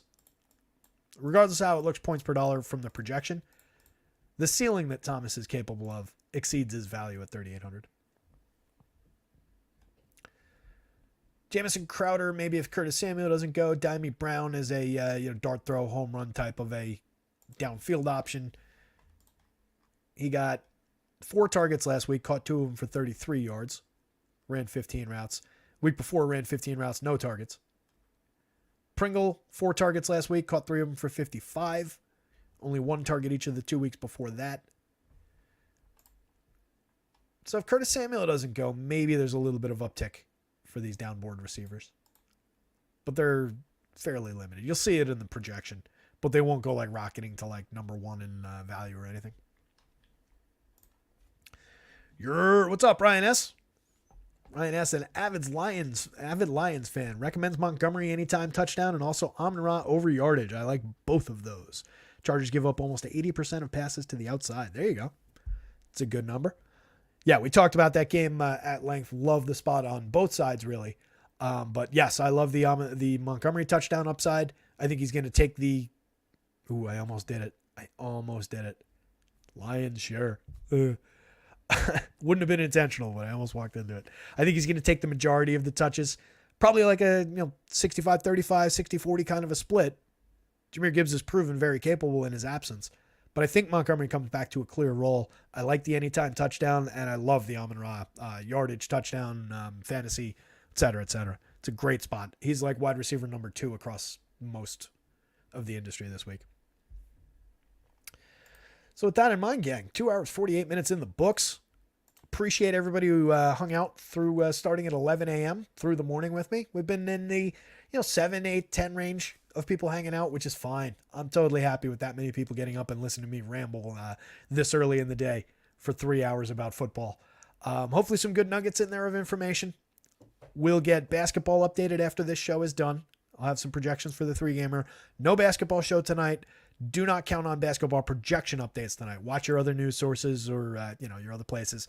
I'll try and drop any notes I can in, but I'm going to be out. Probably going to have a couple beers over there. So we'll see what we get. But yeah, we'll have projections up at worst. Tomorrow we'll be fully updated, ready to roll in the morning as usual. Group's article will be fully updated. The above below article will be written. All of the projections and rankings will be updated. I'm always kicking around in the morning, through the morning, and so on and so forth for any questions. So on and so hop in the Discord. I appreciate the good wishes. Yes, smoke some good nuggets. Have a good Friendsgiving. Yeah, this is my, by the way, first of 2 Friendsgivings plus a real Thanksgiving. So 3 Thanksgiving November. That's why this one got pushed back to this weekend rather than next weekend. But should be fun. A lot of turkey and gravy coming my way. Ryan S., I appreciate you too, pal. Hit that like button if you guys haven't. Follow the @rotoscouts Twitter handle. When you see things pop up on that, if you have the opportunity, hit the little heart button, hit the little recycle button there and send it back out into the world from your handle. I appreciate it. It actually does pick up views and link clicks, believe it or not, which kind of helps just generate a few new people every time. Every time we do something, get 1 or 2 new people in. That's how we grow. So I appreciate you guys. You all rock. Good luck out there this week. Somebody go win something. Oh, yeah. Looking for a 3rd week in a row, by the way. Who's it going to be? Beantown? Trey? Ryan S? Cujo? Matthew Patterson? Just trying to name the guys who have been here hanging out for like the entire show. Who's going to be 3rd week in a row 100K winner from the Rotoscouts community? Might be me. I'm going to be out there competing. But let's get it. I want to see it, gang. I love seeing those winners. Anytime you win something, shoot me the screenshot. Even if you're not saying like, hey, this was awesome, I used your projections. Like, I just like you guys. Like, you guys are my pals. I like seeing you guys win. So makes me feel good on lousy nights. But hopefully I'll be up there too. But come join me at the top of the standings, gang. With that said, I will see you Monday if you're not hanging out in the Discord. Otherwise, I'll see you around over the weekend. Good luck out there. Go win something. See you later.